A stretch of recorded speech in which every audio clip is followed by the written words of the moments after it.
La temporada de conferencias del Instituto Juan de Mariana. Supongo que muchos ya las estabais esperando, o al menos eso nos habéis comentado, y ya estamos aquí, ¿no? Ya estamos aquí hasta el mes de junio, y prácticamente de manera ininterrumpida. Y hoy pues vamos a comenzar con una conferencia también muy típica del instituto, ¿no? Sobre dinero, banca, reserva 100%, reserva fraccionaria, oro, dinero fiduciario, si es un activo, si es un pasivo o qué es. Y bueno, espero que sea una charla que os guste. Simplemente, pues, ya os digo, daos la bienvenida tanto a los que estáis aquí, que hoy, para quienes no lo veáis desde vuestra casa, está la sala completamente a rebosar, no cabe un alma más, bueno, a lo mejor un par sí, pero no muchas más. Y a quienes estéis desde casa, pues de nuevo también bienvenidos. Espero que este año, como el año pasado, pues podáis disfrutar a través del streaming de todas nuestras conferencias o de casi todas nuestras conferencias. Ya sabéis que hay algunas que no se retransmiten y que si queréis pues verlas tendríais que venir aquí físicamente. Y de nuevo también pues aprovecho para recordaros que el instituto pues es una no gran familia, pero sí una gran asociación que admite socios o admite miembros para todos los que disfrutéis mucho de las conferencias. Y está muy bien que disfrutéis de ellas, pero que todo esto requiere una organización y requiere de recursos, ¿no? Que son escasos económicamente hablando. Con lo cual, bueno, pues tenedlo en cuenta para efectuar vuestras aportaciones libremente y liberalmente. Bueno, dicho esto, pues ya podemos comenzar. Como digo, hoy la charla es de dinero, deuda y banca y la va a dar Paco Capella, que como el año pasado ya dio algo parecido y fue todo un éxito, con lo cual hoy supongo que se va a repetir. Ya sabéis, charla y luego turno de preguntas, tanto para quienes estáis aquí como para quienes estáis en casa, nos las podéis mandar a través de las redes sociales. Bueno, pues bienvenidos y muchas gracias por estar aquí. Como sabéis, el instituto le gusta comenzar y terminar la temporada pues con figuras de renombre, de importancia, ¿no? Y aquí estamos. Quiero decir que este año no ha podido ser, que Antonio Escotado no podía venir hoy y entonces vendrá el sábado que viene. Entonces yo estoy en el banquillo, siempre dispuesto a salir y le agradezco al míster que me deje empezar como titular, a ver si no me pongo nervioso.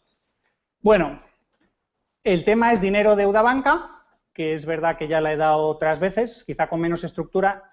Algunos ya me la habréis oído porque esta es la misma charla que di en el seminario de Fequete y también la he dado este verano en nuestra universidad de verano. Entonces así para que esté disponible para todo el mundo. Y para empezar, vamos a empezar a hablar de esto, vida, acción y valor, y esto es porque es como los capítulos modernos de dibujos animados, que empiezan con unos minutos de trama que no tiene absolutamente nada que ver y de repente de alguna forma mágica enganchan con el resto del tema. Como ya lo tengo preparado, pues vamos rápidamente. ¿Qué son los seres vivos? Agentes autónomos autopoyéticos, esto para que os suene y si queréis otro día os hablo de todo esto. Que son agentes quiere decir que actúan, que es algo dinámico, que trabajan, que consumen energía, que hacen cosas, que no son estáticos como esta mesa que no se mueve, no trabaja, no hace nada. Tienen autonomía, es decir, que tienen algún tipo de control cibernético. Cibernética significa eso, dirección, control, gobierno. Y también tienen intereses, es decir, lo que hacen no lo hacen para otros o sin ninguna razón, sino que lo hacen para sí mismos. Y la idea de autopoiesis, aunque es un término que parece muy raro porque es griego, significa simplemente autocreación o autogeneración. Mantenimiento y cuando llega la posibilidad también es reproducción. La idea principal de la vida es que tienes que sobrevivir y para sobrevivir ya empezamos a meter, fijaos que ya estamos metiendo conceptos económicos, porque ya estamos hablando de acción para... Los austríacos suelen pensar que la economía empieza con los seres humanos y con Mises y la acción intencional. Yo lo que quiero contaros con esto es que no, que absolutamente todos los seres vivos ya actúan de forma económica, de formas que la teoría económica puede analizar y entender. La idea de autónomo, la idea de autonomía y gobierno es la idea de toma de decisiones. Y autopoiesis es las características básicas más típicas de la vida. Entonces, para sobrevivir tienes que conseguir valor, Tienes que aprovechar las oportunidades y evitar las amenazas.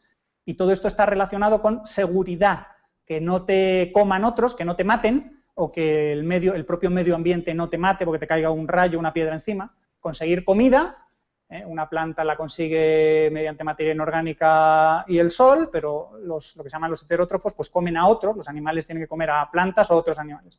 También puedes conseguir herramientas, que no solo los seres humanos somos los que más lo hemos desarrollado, el uso de herramientas, pero hay seres vivos que también usan herramientas de algún tipo, y el problema de la reproducción. Entonces, si se entiende esto, se entiende todo lo que es la vida y iremos llegando a entender los intercambios económicos y el dinero. Como no hay un solo ser vivo, sino que hay muchos, hay que pensar qué pueden ser los otros. Los otros pueden ser o aliado o enemigo. Pueden ser depredador o presa, pueden ser cooperador o competidor.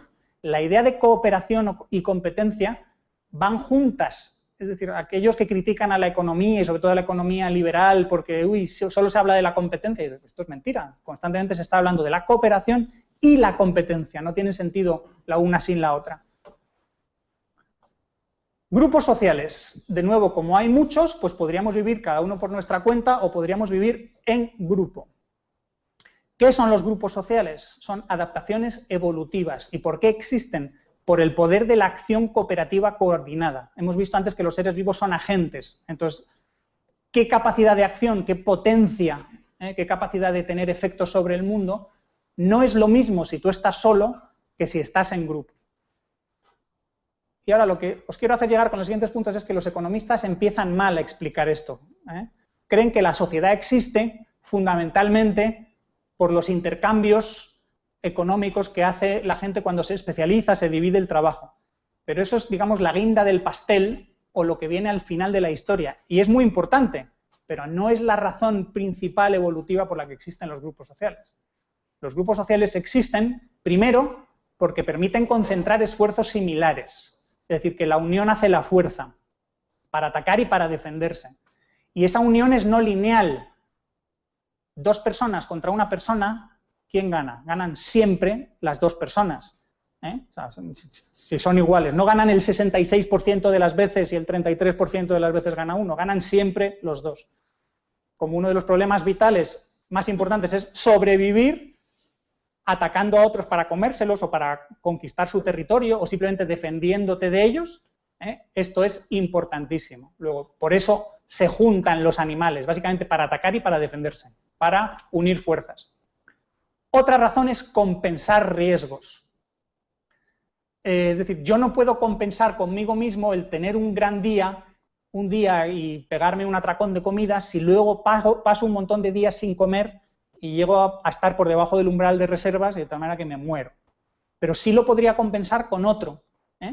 Si yo hoy he cazado y tú no, pues te doy algo de lo que a mí me sobra. Y al revés, mañana yo no tengo suerte, tú me devuelves el favor a mí. También puede pasar como un seguro, con accidentes.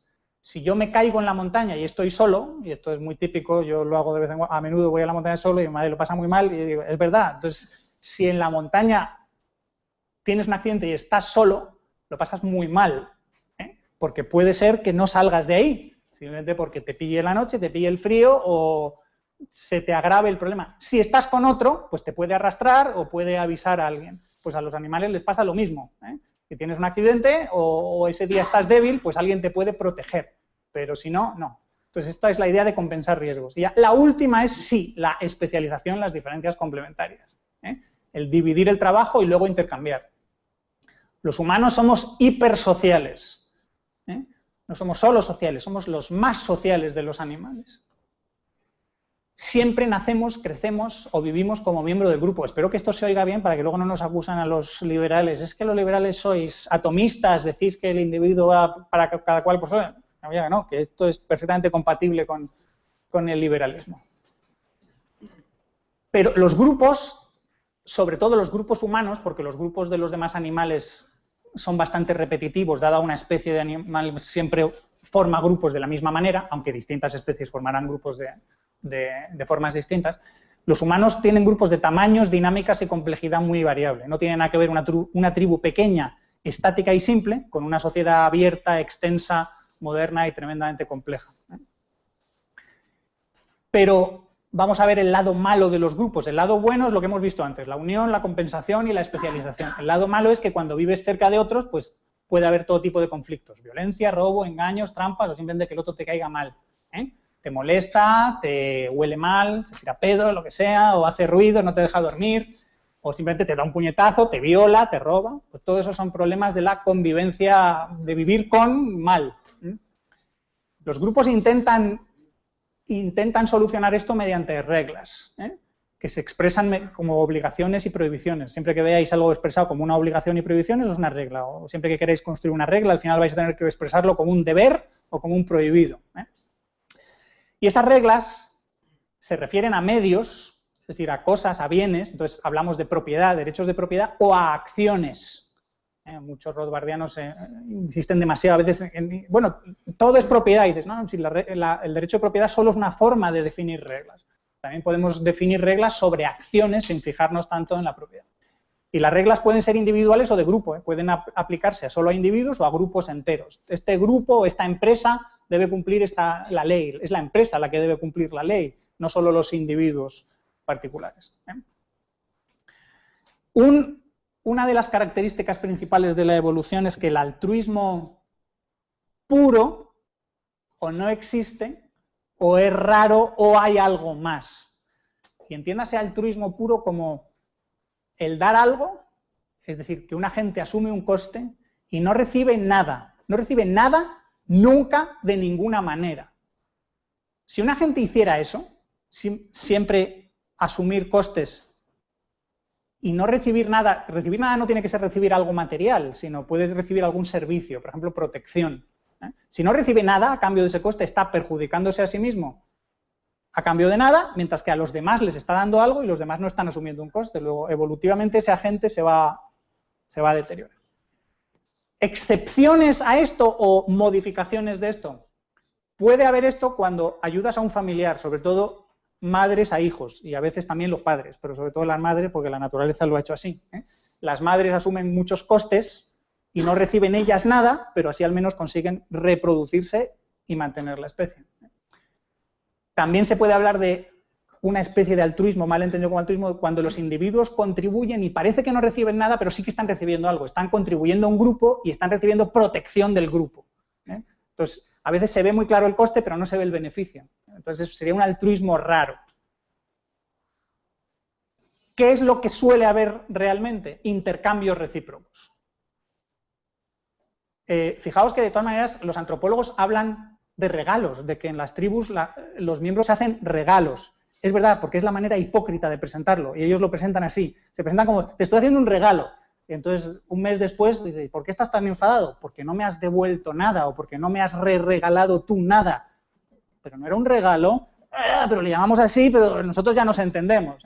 Luego, en realidad siempre, o prácticamente siempre, va a haber intercambios recíprocos, y lo otro serían accidentes, errores o cosas raras. De nuevo, a veces cuando lo que se recibe puede ser inmaterial. Uno puede daros regalos en el sentido porque busca prestigio. Entonces, ¿qué es lo que recibe? Estatus.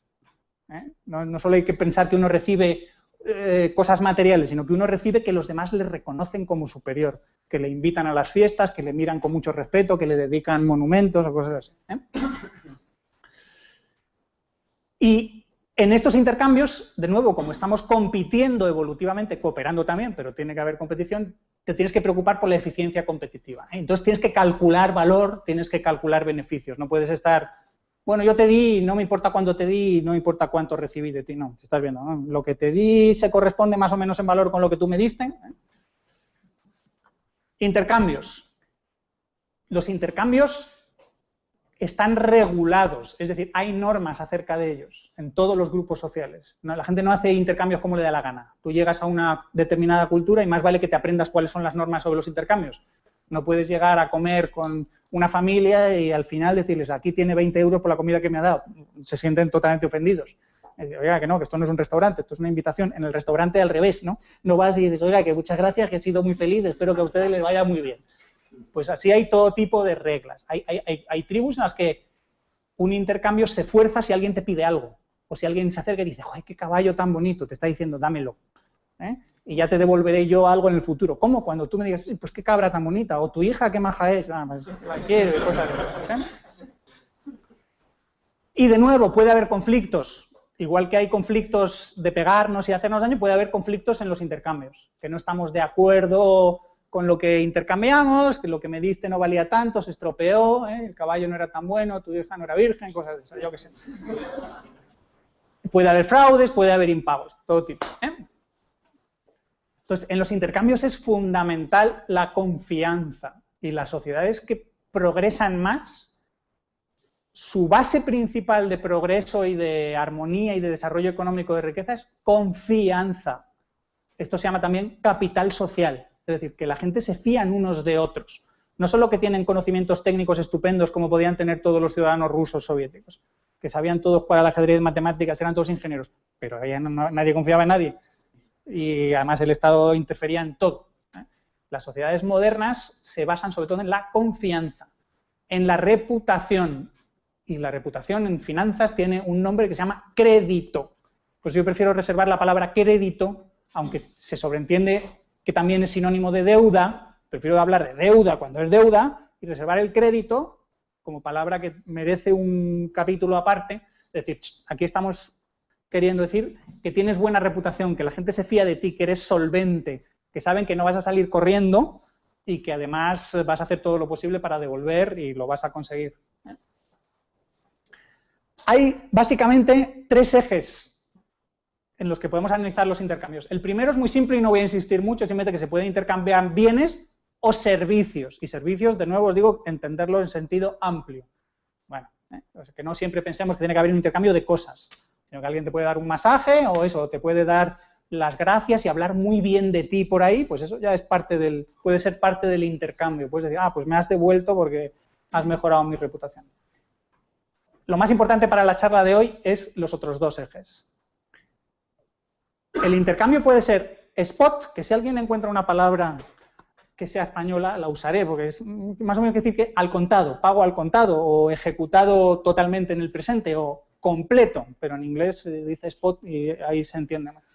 O diferido. Diferido quiere decir que el intercambio tiene 2 partes, de nuevo, uno da al otro y el otro recibe. Pues el spot quiere decir que se completa en el instante, si no en el instante, bueno, en segundos, ¿no? No hay un instante, ¿verdad? Como cuando intercambias prisioneros, a ver, si nos dejan ahora, les damos nosotros nuestro prisionero y ellos no nos dan el suyo. Bueno, el diferido es que claramente queda pendiente algo. Y luego también puede ser directo o indirecto. Directo quiere decir que lo que recibo es realmente lo que quería. E indirecto es que no he recibido lo que quería, pero he conseguido vender algo que quería vender y lo que me han dado ya pensaré cómo revenderlo. Luego el indirecto provocará que haya otro intercambio luego de algún tipo. A veces puede parecer curioso y dices, las sociedades cuanto más complejas son y más eficientes, es curioso, pero lo van a hacer todo cada vez más indirecto y usar más los intercambios diferidos, en vez de cosas que parecen súper simples de vamos a hacerlo todo spot y directo. Pues no, resulta que funcionan mejor dando vueltas indirectas y con mucho intercambio diferido. Lo que decíamos, el spot es el presente y el diferido es incompleto. La idea principal es que todo intercambio diferido genera una deuda. Si yo he dado a alguien, ese otro ha recibido, pero todavía no me ha dado, ahí hay una deuda. Insistimos que no es un regalo, me tiene que devolver algo. Ya veremos cómo, y qué, cuándo. La deuda podría ser informal. ¿Qué quiere decir informal versus contraformal? Lo formal es aquello que se escribe en un papel o se documenta o se habla o decimos, oye, que te he invitado a cenar y te he dado caviar, te he dado un buen postre, un buen cava, lo que sea, que decir, lo que me tienes que devolver tú es en tal plazo y por tal valor. Queda claro, ¿no? ¿Por qué no se hace así? Siempre. Pues porque entre amigos queda feo, ¿no? Queda feo decir, ¿qué regalo te he hecho de cumpleaños? Te recuerdo que el mío es dentro de 2 meses y que yo he visto lo que vale y que voy a tener muy en cuenta lo que me regales a mí. Entonces, muchas veces la deuda es informal. No queda claro qué, cuándo, cuánto. Y de nuevo, los grupos pequeños, familiares o de amigos o las tribus primitivas pueden funcionar con mucha deuda informal. Pero esto de nuevo da problemas. Es decir, la gente se puede enfadar, puede decir, no, esto no es lo que había, no estoy de acuerdo, o puedes relacionarte con extraños que no sabes ya si te van a devolver y dices, uy, de este no me fío, este no... Entonces dices, ¿cómo resuelves esto? Pues formalizándolo. Formalizando la deuda, aclarando qué valor es el que se intercambia, qué valor es lo que se tiene que repagar. Hay otra manera que es, bueno, otro elemento en esta formalización que a muchos austriacos les va a sonar fatal, y es que haya una escala social de valor, es decir, que el valor no sea tan subjetivo. O dicho de otra manera, que la gente sepa que 2 cabras se intercambian por una vaca, y 2 vacas por un caballo, o algo así, y 3 caballos por la hija del jefe, o lo que sea, o una hija en edad de reproducir, o lo que sea. Espero que no me digan que qué machistas somos, pero es que las tribus hacen esto, es decir, un precio de los precios fundamentales es las dotes, aunque a veces las dotes funcionan en sentido inverso y tiene una explicación curiosa.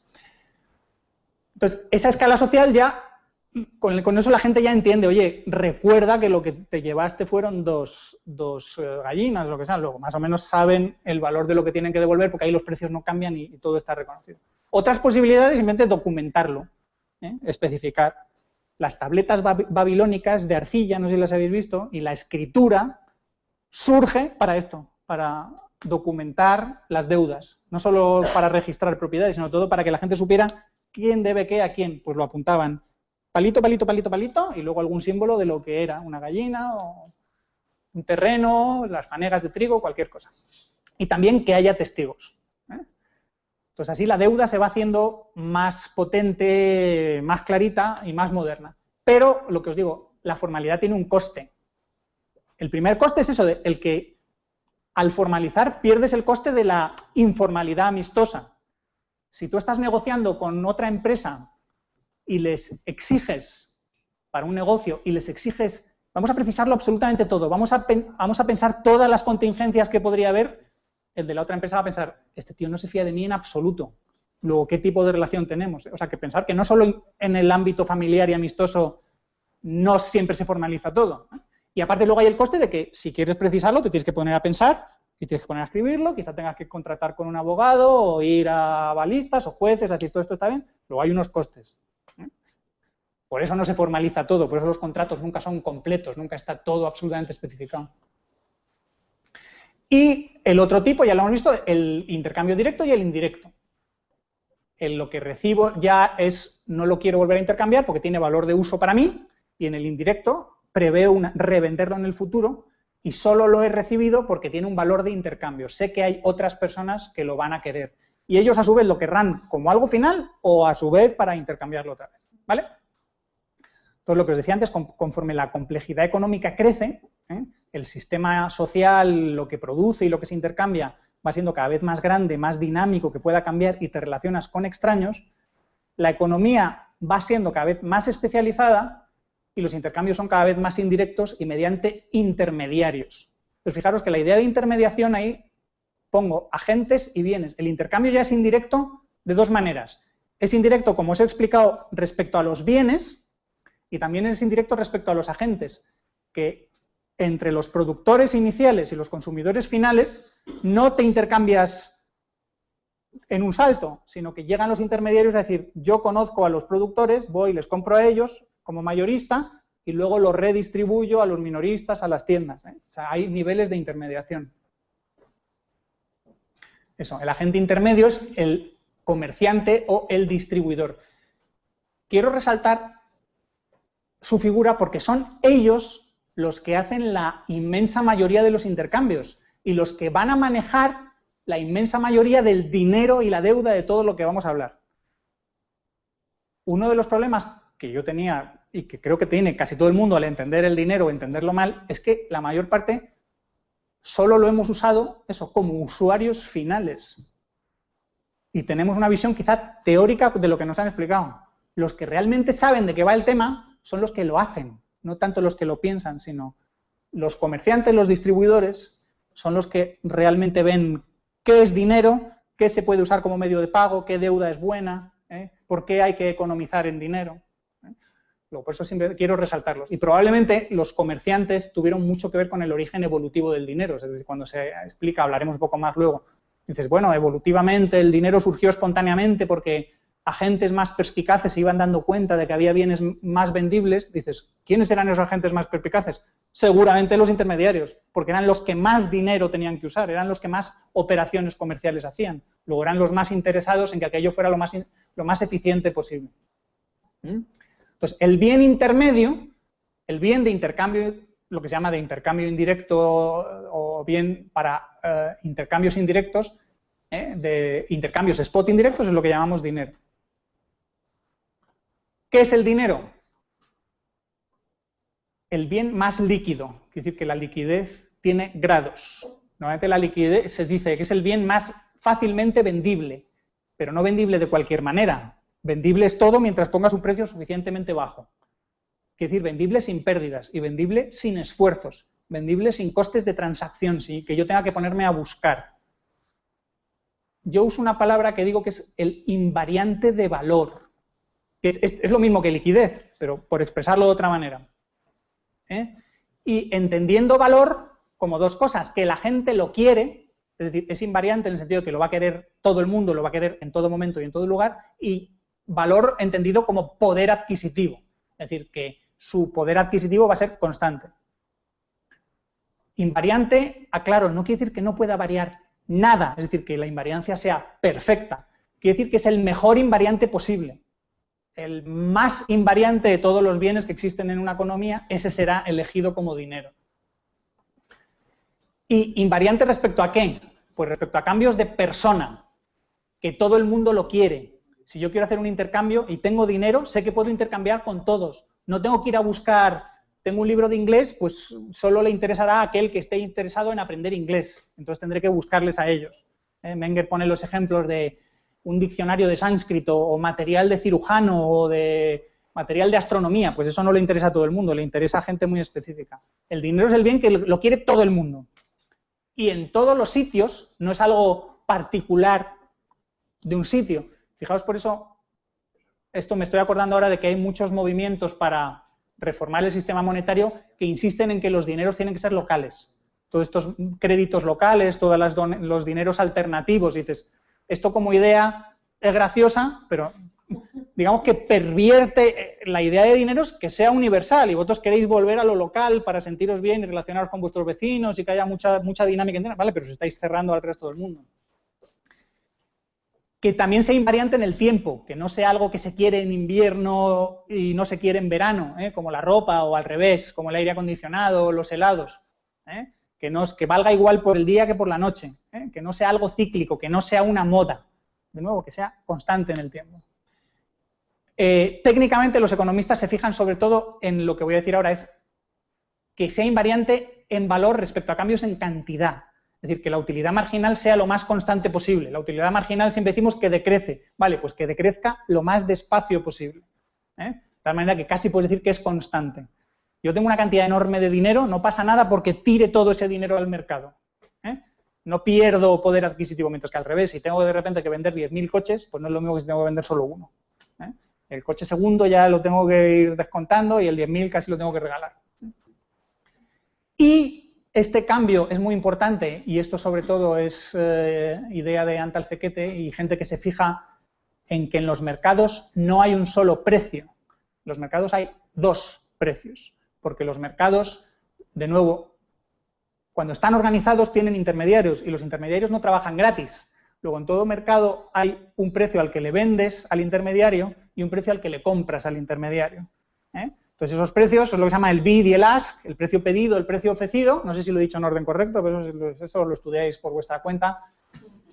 Eso es para, si queréis lo recordamos luego, pero es esencial entenderlo, ¿no? Siempre se ponen los ejemplos de, bueno, van los vendedores de caballos, van los compradores de caballos, yo tengo estos, estoy dispuesto a venderlos, la curva de oferta, la curva de demanda se cruzan en un punto, solo hay ese precio. El problema es que ese ejemplo es falso, los mercados no operan así. Los vendedores venden al intermediario comprador de caballos y luego él se los revende a los compradores finales de caballos. Luego ahí va a haber dos, es como si fueran dos mercados distintos o un mercado con dos precios.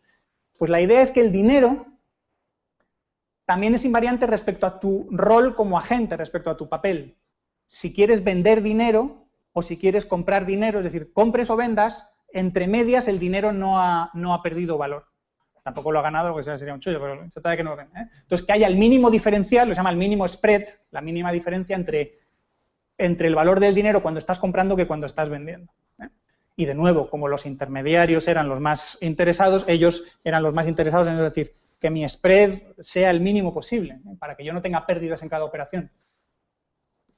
Otra característica que debe tener un buen dinero, como el dinero se usa en el mercado, su oferta y demanda tiene que estar acoplada y además acoplada a los bienes, al resto del mercado.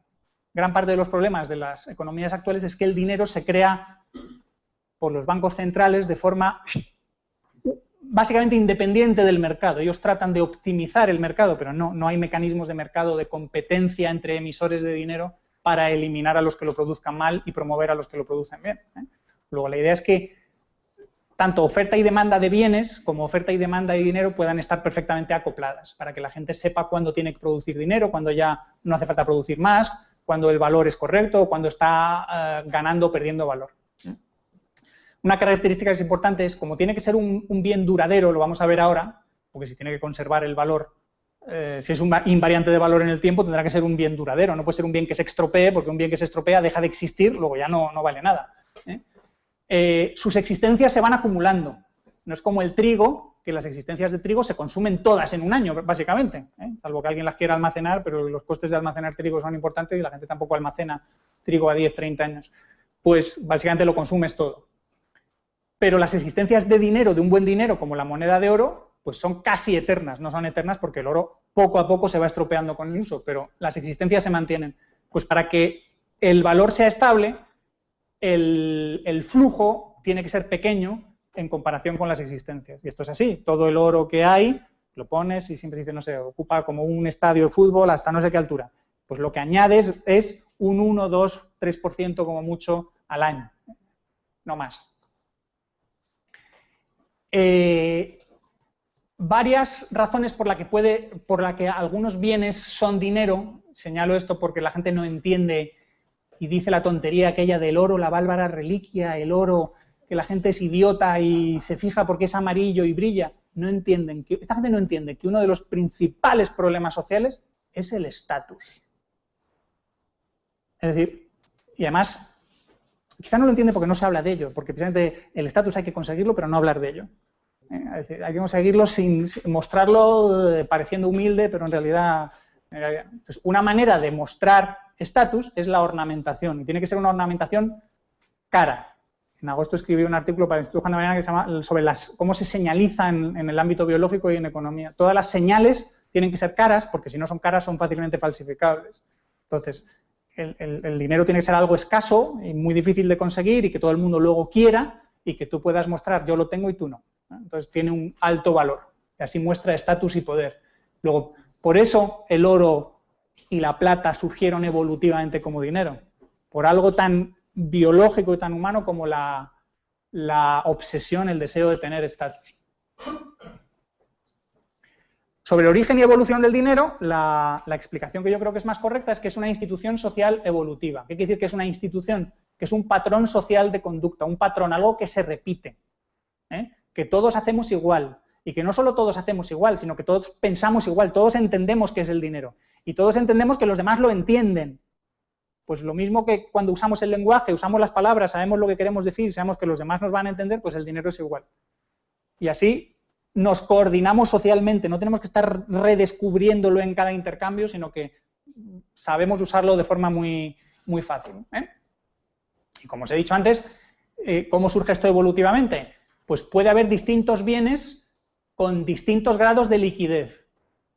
Los comerciantes y los compradores finales pues lo van probando y dices, uy, si yo compro esto, aunque no es lo que yo quiero, luego puedo revenderlo fácilmente. Si he acertado, voy a ir promoviendo ese bien como dinero. Si he fallado, diré, ay, pues resulta que no puedo venderlo tan fácilmente. Resulta que esto que yo creía que podría ser un gran dinero o un buen medio de intercambio no lo es. Pues así va habiendo una competencia y va habiendo ciclos de realimentación positiva, porque en cuanto algo se diferencia claramente de los demás, ya todo el mundo lo ve y dice, pum, y le da el empujón final. Y al final queda un dinero, o quizá dos. Fekete, por ejemplo, habla de que el oro es para los intercambios grandes, la plata para los intercambios pequeños, liquidez en lo grande o liquidez en lo pequeño. Pues vale, así puede haber siempre varios dineros, según lo divisibles que sean o o según para qué los necesites. O sea que la idea es que mediante prueba y error, por imitación, y mecanismos de la imitación positiva para la liquidez, y una vez lo tienes montado, lo bueno o a veces malo, porque si te has equivocado esto puede ser grave, es que las instituciones tienen una gran inercia. Es decir, no vamos a dejar todos de hablar español o inglés y ponernos a hablar esperanto. ¿Por qué no? Porque tenemos una inversión brutal en capital intelectual y queremos aprovechar y no queremos realizar otra que vete tú a saber si sale bien. Entonces, una vez un dinero se decide cuál es o la sociedad lo escoge, aquello es muy difícil cambiarlo. La gente no se pone a pensar, bueno, vamos a probar otra vez y a ver si aceptamos. ¿Qué dinero concreto? Esta charla es más teórica, no quiero entrar en los ejemplos concretos, pues depende de la historia concreta de cada grupo humano, de las relaciones que haya tenido con otros grupos humanos, de su geografía, es decir, de qué bienes tenía a mano. Es decir, puedes usar semillas de cacao, como usaban, creo que eran los mayas o los aztecas, porque si las tienes en un sitio donde eso no lo produce, pues no. Puedes usar conchas de moluscos si de algún modo llegas a ellas, pero si llegas de forma demasiado fácil, son demasiado... No tendrán valor. Entonces es curioso porque a veces se usan en algunas tribus de África que están lejos del mar, precisamente porque ahí son muy valiosas. Se ha usado la sal, se ha usado, más bien es el tabaco, el ganado era una especie de dinero, bien de capital, que se usaba como medio de pago, de ahí viene lo de pecuniario, lo de sal, lo de salario. También depende de la tecnología que tengas, es decir, si no has descubierto la metalurgia, por mucho que digas que el oro tiene que ser dinero, pues a una tribu primitiva que no conoce la metalurgia no puede usar el oro, o lo podrá usar solo en las pepitas que encuentre así amorfas y será bastante complicado. Y también depende de los rasgos objetivos de los bienes, es decir, no cualquier bien puede ser dinero. Hay mucho economista que se cree muy gracioso que cuando le propones volver al oro, Richard Taylor, por ejemplo, decía en una encuesta, ¿por qué al oro? No, mejor el vino, que es más líquido. Van a decir, ay, hijo, qué idiota eres. Si se quieren hacer los graciosos, no entienden gran cosa de teoría monetaria, y dicen, no, el oro tiene unas características objetivas de densidad, simplemente de masa, de lo resistente que es, de lo maleable que es, de lo fácil que es producir unidades homogéneas, y de nuevo es valorado psicológicamente por todo el mundo, no porque seamos tontos y porque la publicidad nos bombardee y te digan oro, sino porque de repente ves el oro y dices, esto brilla, cómo mola, si me lo pongo aquí las chicas me miran y todos los demás me respetan. Mirad los raperos todos con sus... Esa gente vive en economías marginales, informales, en las que tienen que mostrar su poder de varias maneras, con el Ferrari, con las cadenas, con la chavala que llevan y las pistolas, y es todo... estatus. El Estado, ¿qué puede hacer el Estado? Normalmente fastidiarla, pero bueno. Es absolutamente imposible que el Estado se invente el dinero. Es decir, el Estado ya sabemos por teoremas de imposibilidad de socialismo y otras cosas, que hay que hacer algo aquí para descargar algo que no sé qué es. Que no es muy capaz de hacer cosas, luego que se le ocurra inventar algo que ni siquiera, que ya hemos dicho que como es una institución social, no se le ocurrió a alguien y se lo dijo a todos sus convecinos. Inventa una cosa, el dinero, fijaos si hacemos los intercambios así, los demás le mirarían un poco raro. Pues el Estado no se inventa el dinero, pero el Estado podría garantizar el dinero. Por ejemplo, cuando los reyes, de nuevo, me estoy acordando de algunos comentaristas, lo malos que son al hacer los comentarios, dicen, el dinero se inventa en Lidia, en Grecia. No, hijo, no. En Grecia lo que se inventa es la moneda. Es decir, el dinero amonedado. Es decir, el que a alguien se le ocurre, pues estas unidades no era plata ni oro, era una aleación de ambos. Dice, pues le vamos a poner un sello y vamos a homogeneizar un poco la cantidad y la calidad. Vale, pues ahí se... Dice, y como es el rey o el ricachón local, que probablemente fueran la misma persona o algo parecido, el que sella aquello. Vale, pues lo garantizas. El Estado podría también decidir, si resulta que en ese proceso evolutivo pasara algo raro y no se ponen de acuerdo la gente en qué es dinero, pues el Estado puede llegar y decir, como vosotros me miráis todos a mí, yo soy el gobernador y siempre me estáis prestando atención, mientras que entre todos vosotros no os ponéis de acuerdo, yo os digo, ¿usamos el oro o la plata? El oro. Y otros dirán, la plata, y eso ha dado lugar a todo tipo de conflictos en países. La historia del dinero en Estados Unidos me dice, no, es que el patrón nos dice, no, originalmente era la plata. Y luego los problemas políticos que hubo con la transición al oro y el bimetalismo y probar que fueran los dos, aquello era bastante jaleo. Luego el Estado puede también decidir qué es dinero, pero no se lo ha inventado, simplemente decide. Y el Estado puede producirlo, y entonces aquí ya empezamos a tener serios problemas cuando lo produce, y lo produce sobre todo en régimen de monopolio, porque ya lo va a deteriorar y se va a aprovechar de ello. Entonces, el Estado típicamente en la historia ha hecho todo tipo de trampas, de devaluaciones y de generar inflación, ¿eh? Al Estado le conviene mucho la inflación. ¿Por qué? Porque es decir, si a ti te avisan de que va a haber inflación, es decir, que el dinero que tienes, tus saldos de tesorería van a perder valor, pues entonces ya piensas, hombre, si tengo una oportunidad, me lo gastaré. Y ya, si sabes que va a conservar valor, no tienes prisa por gastártelo. Entonces hay una presión marginal a gastar más. ¿Y por qué el Estado quiere que gastes más? Pues primero porque en las estadísticas aparece como, joder, mirad qué PIB tenemos, la cantidad de intercambios que hay, y además porque a todo lo que se mueve le atiza un impuesto. Luego, mientras que si no intercambias, el Estado no cobra. Entonces hay que intercambiar para mantener a papá estable. Y luego otro problema es que cuando el Estado decide qué es el dinero, está usando el dinero para cerrar el grupo. Porque el Estado tiene naturalmente un ámbito geográfico. Entonces está diciendo, dinero es esto aquí, y ya más allá no. El billete del Banco de España, cuando España, pues eso, pero en Portugal no, y en Francia no. Ahora el euro, pues es el euro, pero fuera no. Esto es, de nuevo, recordaos, ¿para qué existían los grupos? La primera, para la guerra. Luego, cada vez que alguien nos diga, oye, ¿tú entiendes que cuando le das al Estado el poder del dinero, lo que estás haciendo es facilitar que haya guerras? Y de hecho, históricamente hay un miembro del instituto, Leonidas Telmanovich, que tiene una tesis escrita en el que dice, bueno, la única razón que yo veo para al final darle al Estado el monopolio del dinero es que así pueda hacer la guerra. Con lo cual le miras cara de, bueno, sí, yo entiendo lo que quiere decir, que en la guerra el Estado necesita recursos y dices, si no consigo cobrar los suficientes impuestos o tener suficientes soldados en una leva así obligados, o que la gente me compre deuda, o sea, que la gente me preste, la última que tengo es generar inflación y apoderarme de vuestros recursos mediante inflación. Y entonces dices, si es una cuestión de supervivencia del grupo, vale, que lo haga. Y dices, sí, pero es que tradicionalmente aquello no ha sido, sino que ha sido al revés. Dice, bueno, voy a generar inflación para atacar a otros. Y al final hay una escala de una lucha ahí de armamentos y todo el mundo, el Estado se le da cada vez más poder y el dinero funciona cada vez peor porque funciona como un arma en vez de como un mecanismo de coordinación y convivencia pacífica. Funciones, creo que ya las he dicho, pero o no, si no, lo repetimos. Tanto definir el dinero y no hemos dicho lo que se suele decir siempre. Las tres funciones. Verlas un poco como los tres lados o los tres vértices de un triángulo en el sentido que tienen que estar equilibradas. Medio de intercambio indirecto generalizado, depósito de valor mientras atesoro, mientras no intercambio, y unidad de cuenta que sirva como referencia de valor, que sirva para hacer cálculos económicos y que las empresas en su contabilidad pueden ver si han tenido beneficios o pérdidas. Mises, por ejemplo, insiste, es que la principal es la primera y las demás son secundarias. Yo le diría, ¿no ves que la primera no tiene sentido sin la segunda? Es decir, si tú estás intercambiando, vale, pero la mayor parte del tiempo no estás intercambiando.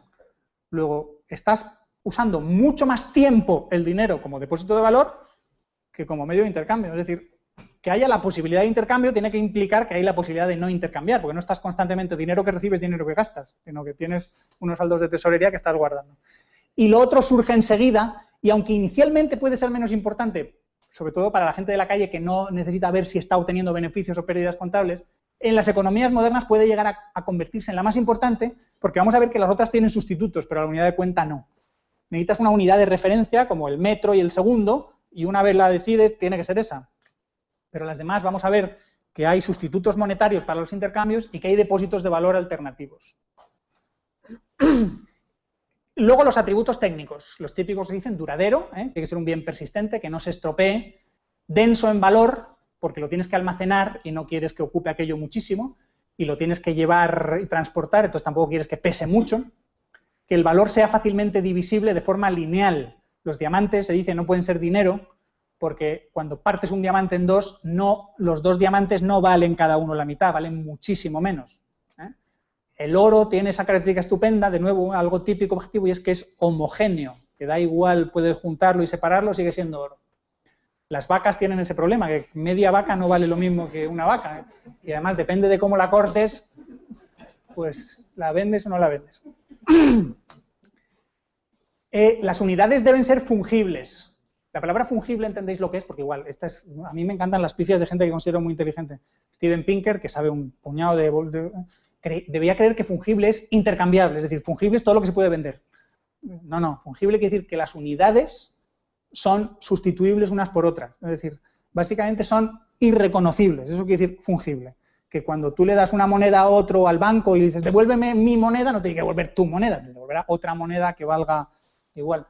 Pues eso, de nuevo, el ganado es un bien mal fungible, porque no todas las vacas son iguales, no todas las cabras son iguales, no todos los caballos son iguales. El oro, si lo produces en unidades buenas, pues sí.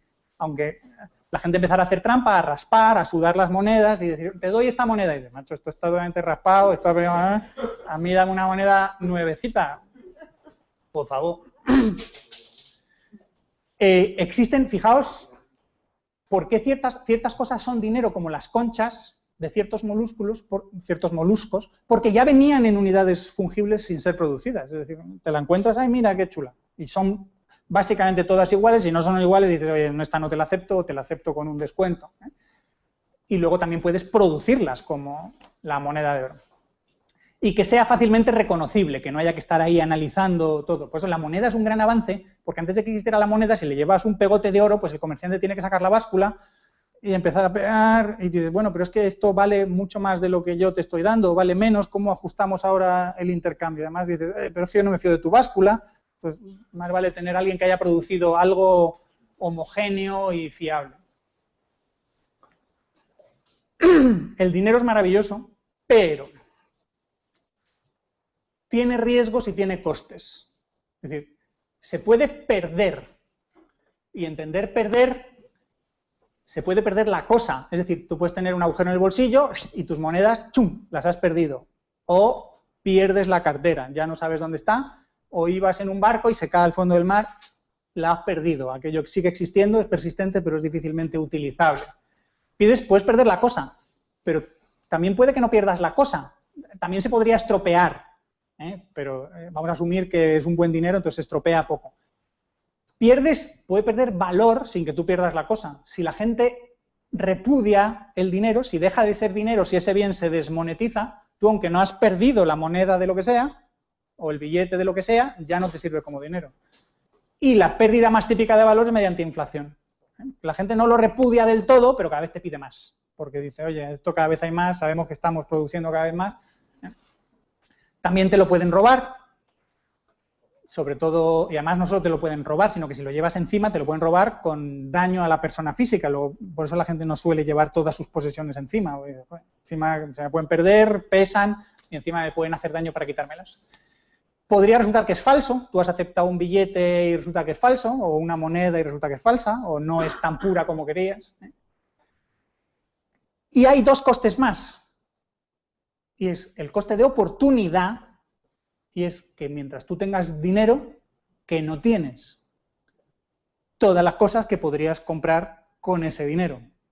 Todas las cosas entender como un libro o una película o una cena, no un libro y una película y una cena. Obviamente el dinero no da para todo eso. Hay el coste de oportunidad. Y un coste más, que este es un coste que conviene entenderlo para toda la economía, es que hay que producirlo. Luego, si hay que producirlo, tiene un coste. Luego, simplemente hay que considerarlo, que sepáis que ese coste está ahí, puede ser pequeño, puede ser grande. Milton Friedman por eso decía, hombre, o muchos monetaristas dicen, mejor utilicemos papel, si no cuesta nada producirlo. Y dicen, ya, bueno, pero quizá sea mejor asumir unos costes de producción y tener una seguridad que el dinero papel y el Banco Central no te dan. Vamos a empezar a ver ya las relaciones entre dinero y deuda. Entonces, el dinero es una institución social libre. Es un patrón de conducta en el que nadie está obligado a nada. Ahí no hay ni prohibiciones ni obligaciones, ¿no? Nadie tiene derecho a nada. Que tengas una moneda de oro, a mí no me obliga a nada. Yo puedo negarme a aceptártela o decir, yo para venderte mi camisa te pido 10 de esas. Es un precio disparatado. ¿A mí qué? Es un activo que no tiene pasivo. Es algo que estamos discutiendo ahora Rayo y yo, aunque él tiene mucha razón. Yo tengo que precisar más. Él tiene mucha razón. Ya os lo contaremos yo también, pero es que depende todo de cómo se interprete. Probablemente su interpretación tiene más sentido para todo el mundo, la mía es buscar las trampas al gato y ver cómo está forzado. Es un activo que no es pasivo de nadie, porque ahora vamos a ver que la deuda se puede usar como sustituto monetario, pero siempre va a ser activo y pasivo a la vez. La deuda, no sé si esto suena raro, pero es una restricción legal antisimétrica, en el sentido de que hay una relación entre dos personas, esa relación es antisimétrica en el sentido de que hay un acreedor y un deudor y no puedes cambiar. No puedes decirle al otro, oye, como esto es una relación, vamos a cambiar. No, no, no, yo soy el acreedor, tú eres el deudor. ¿Entiendes la antisimetría? No, no. Yo soy el que lo tiene bien, tú eres el que lo tiene mal, tú eres el que lo tiene que pagar. Y es una restricción. Una deuda obliga. A uno le da un derecho, una potestad, y a otro le da una obligación. Digo esto porque hay gente que dice, no, es que el origen del dinero es la deuda. Y dice, pero si son dos entidades que veis que son distintas, ¿cómo va a ser una el origen de la otra? ¿No? Naturalmente están relacionadas, pero no son ni lo mismo ni uno el origen del otro. Toda deuda tiene plazo, el dinero no tiene plazo. Tiene un tipo de interés, el dinero no tiene tipo de interés. Garantías, el dinero no tiene garantía más que el mismo, o que alguien te jure que eso lo ha producido y está bien. Y la deuda suele tener colateral, avales o lo que sea. El dinero no, el dinero vale según la cantidad y la calidad de lo que haya. Mientras que la deuda normalmente suele ser un documento, pero en un documento yo puedo decir, me debes 1000 y puedo decir, me debes 1.000.000. Mientras que el dinero no es lo mismo una moneda, en la misma moneda y dices, bueno, aquí hay 1000 de oro. No, ahora hay 1.000.000 de oro. Esa es la trampa que hacen los reyes al empezar a resellar e inflar, pero sabemos que es trampa. Más cosas que pasan con la deuda. La deuda es mucho más flexible que el dinero. La deuda se puede crear prácticamente de la nada. Yo quiero hacer un regalo de 9 años, te debo 10. Ya está, hemos creado una deuda. Si hay testigos, ¡pum! No hemos tenido que ir a ninguna mina a producir dinero, te debo. Normalmente no se crea así, alguien me tendrá que dar algo. Pero la deuda se puede compensar con una contradeuda. Yo te debo 10, tú me debes 9, pues quedamos que solo debemos una. O se puede compensar del todo, te debo 10, me debes 10, venga, zanjamos. Luego la deuda, fijaos, es como mágica, aparece y desaparece. Se crea con facilidad y se elimina con facilidad. Mientras que el dinero no. El dinero, normalmente la idea es que ahí persiste y no desaparece, salvo que se pierda o alguien lo destruya, que es una operación bastante tonta. 3 posibles orígenes del dinero. El último es un poco accesorio, pero lo pongo ahí para ser completo. Un pago diferido, es decir, el intercambio diferido. ¿Os acordáis que al principio hablábamos de que hay intercambios diferidos, los que no son spot, los que no son al contado en el presente? Pues eso genera una deuda. Nadie prestó dinero, simplemente se entregó un bien, un servicio y ahora hay una deuda, que suele ser monetaria, pero no tiene por qué ser. A veces se hace al revés, los intercambios diferidos, vosotros esto no lo habéis visto porque sois muy jóvenes, pero antes se iba comprando, en vez de pagar a plazos, te daban la cosa y pagabas a plazos, antes hacía al revés. Ibas a un comerciante y le ibas pagando todos los meses una cantidad y cuando ya se la habías pagado del todo te entregaba la mercancía. O como ahora, o cosas parecidas haces ahora cuando tú mismo vas financiando tu propio edificio, los cooperativistas lo vas construyendo, vas poniendo tú una serie de aportaciones, aunque nunca es todo. Pero todo intercambio diferido genera una deuda. Un préstamo de dinero genera una deuda. Aquí ya se da dinero en un momento y se espera que se devuelva ese dinero en el futuro. Pero fijaos que la deuda también se genera en el pago diferido. Y otro origen de la deuda es multas. Que alguien de repente diga, has cometido lo que sea, un delito de la circulación, un crimen, y debes pagar determinada multa. Pues eso, mientras no esté pagado, queda pendiente como una deuda. Luego también habría, si debes pagarle un salario al trabajador en tal fecha y no se lo pagas, pues se supone que vas teniendo una deuda que va ahí. Pongamos que estos también son pagos diferidos.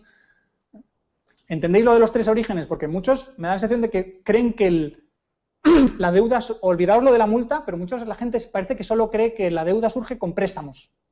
Yo te presto, entonces necesitan ver el dinero antes que se dé para que luego haya que devolverlo. Dices, no, no, no, no. Todos los intercambios a crédito, todos los intercambios diferidos, se generan deudas a pesar de que no ha habido dinero antes. Y como las deudas son compensables, también es posible que no haya dinero después. Es decir, la deuda está expresada en dinero, pero es posible que el dinero no aparezca nunca físicamente por ningún lado. Entonces, la deuda no es el origen del dinero, sino que lo economiza. Si tú eres un comerciante y dices, yo solo acepto que me paguen al contado y en dinero, vas a perder muchas oportunidades de negocio. Si alguien entra y, oiga, yo quiero esto. Ah, pues tiene usted los 1000 euros que cuesta. Ahí va, pues no. Pues lo siento, pero ¿me da usted ya el dinero, las 1000 monedas de oro o lo que fuera, o no vendo? Le mira y dice, oiga, ¿usted tiene crédito? Usted, si no me paga ahora, ¿yo me puedo fiar de que me va a pagar en otro momento? Mañana, pasado mañana, o tiene usted una cuenta en el banco que yo sé que me hace usted una transferencia o me deja usted un cheque. La deuda economiza dinero. La gente no tiene que llevar tanto dinero encima y mover tanto dinero en los intercambios, si es posible recurrir a intercambios en los que aparezca la deuda. Luego, lo importante es ver que la deuda no solo se genera en este intercambio incompleto, sino que hay un paso más que es el importante, y es, una vez la deuda existe, como un derecho de cobro de una de las partes y una obligación de pago de la otra, podría circular, es decir, la gente se la podría pasar unos a otros. En vez de generar deudas nuevas, recurrir a deudas ya existentes y decir, oye, yo tengo este activo, este derecho de cobro contra... Vas al comerciante y el comerciante te dice, yo le aceptaría una deuda nueva con usted, pero también le acepto que... ¿Tiene usted un derecho de cobro contra otra persona? Págueme con eso. Al final la situación es la misma, se ha generado una deuda o se ha movido la deuda. Entonces, cuando la deuda es muy segura y a corto plazo, y no solo plazo, sino también distancia, en el sentido de que no tengas, dices, tengo una deuda contra fulanito, ¿y dónde vive fulanito? Pues en Alaska. Pues hombre, si tengo que ir a cobrar a fulanito, aquello me va a costar más de lo que es la deuda. Luego, no, tiene que ser alguien que esté cerca, que yo pueda ir a convertir la deuda en efectivo fácilmente. La deuda segura a corto plazo puede circular. Es decir, ya no solo es que la deuda se usa en los intercambios, de nuevo, para no pagar enseguida, sino que se monetiza, se utiliza como sustituto o como complemento del dinero. De nuevo, como la deuda tiene riesgos, antes hemos visto los riesgos y los problemas del dinero. Vamos a ver ahora los problemas de la deuda. Y cómo se protege uno respecto a esos riesgos. Tú, respecto a la deuda, necesitas tener algún tipo de prueba. Si simplemente te fías de lo que se dijo y tal, y que esté en tu cabeza y en la cabeza del deudor y el acreedor, pues en cuanto uno mienta, no se sabe cuál de los dos está mintiendo. Luego tiene que haber testigos o tiene que haber algún tipo de documento. Pero ¿qué pasa? Ese documento lo puedes perder. Tú puedes tener un derecho de cobro documentado y igual que podías perder la moneda, pierdes el derecho de cobro. O se estropea, lo metes en el baño y dices, esto ya es ilegible, aquí ya no hay manera de demostrar nada. O te lo pueden robar. O alguien puede cometer un fraude en los documentos. Tengo derecho de cobrar 1.000, voy a poner 10.000, 100.000, 1.000.000. Luego esos son problemas con la deuda. O no solo en los documentos por tu lado, sino el banco, lo vamos a ver ahora, gestiona deudas mediante sus apuntes contables. En las cuentas están diciendo, debo tal a este cliente, debo tal a este cliente. Pues el banco también podría hacer trampa, es decir, a este le voy a poner que le debo más porque es mi amigo y a este para fastidiar le voy a poner que le debo menos. O un hacker entra en las cuentas del banco y digo, el banco me debe a mí una barbaridad o si hace falta se lo quito a otro. Luego todos esos problemas con la deuda. La deuda también se podría impagar, así como el dinero no se puede impagar porque no tiene sentido, aunque se puede desmonetizar, la deuda se puede impagar. ¿Cómo te proteges del impago? Pues con garantías y con primas, es decir, pidiendo de más y viendo que haya avalistas, testigos, colateral. Y también puede haber el problema de la inflación del dinero subyacente a la deuda. La deuda hay que pagarla en un determinado dinero o divisa, pues también te proteges de la inflación mediante algún tipo de prima. Es decir, como va a haber inflación, me vas a pagar un tipo de interés mayor.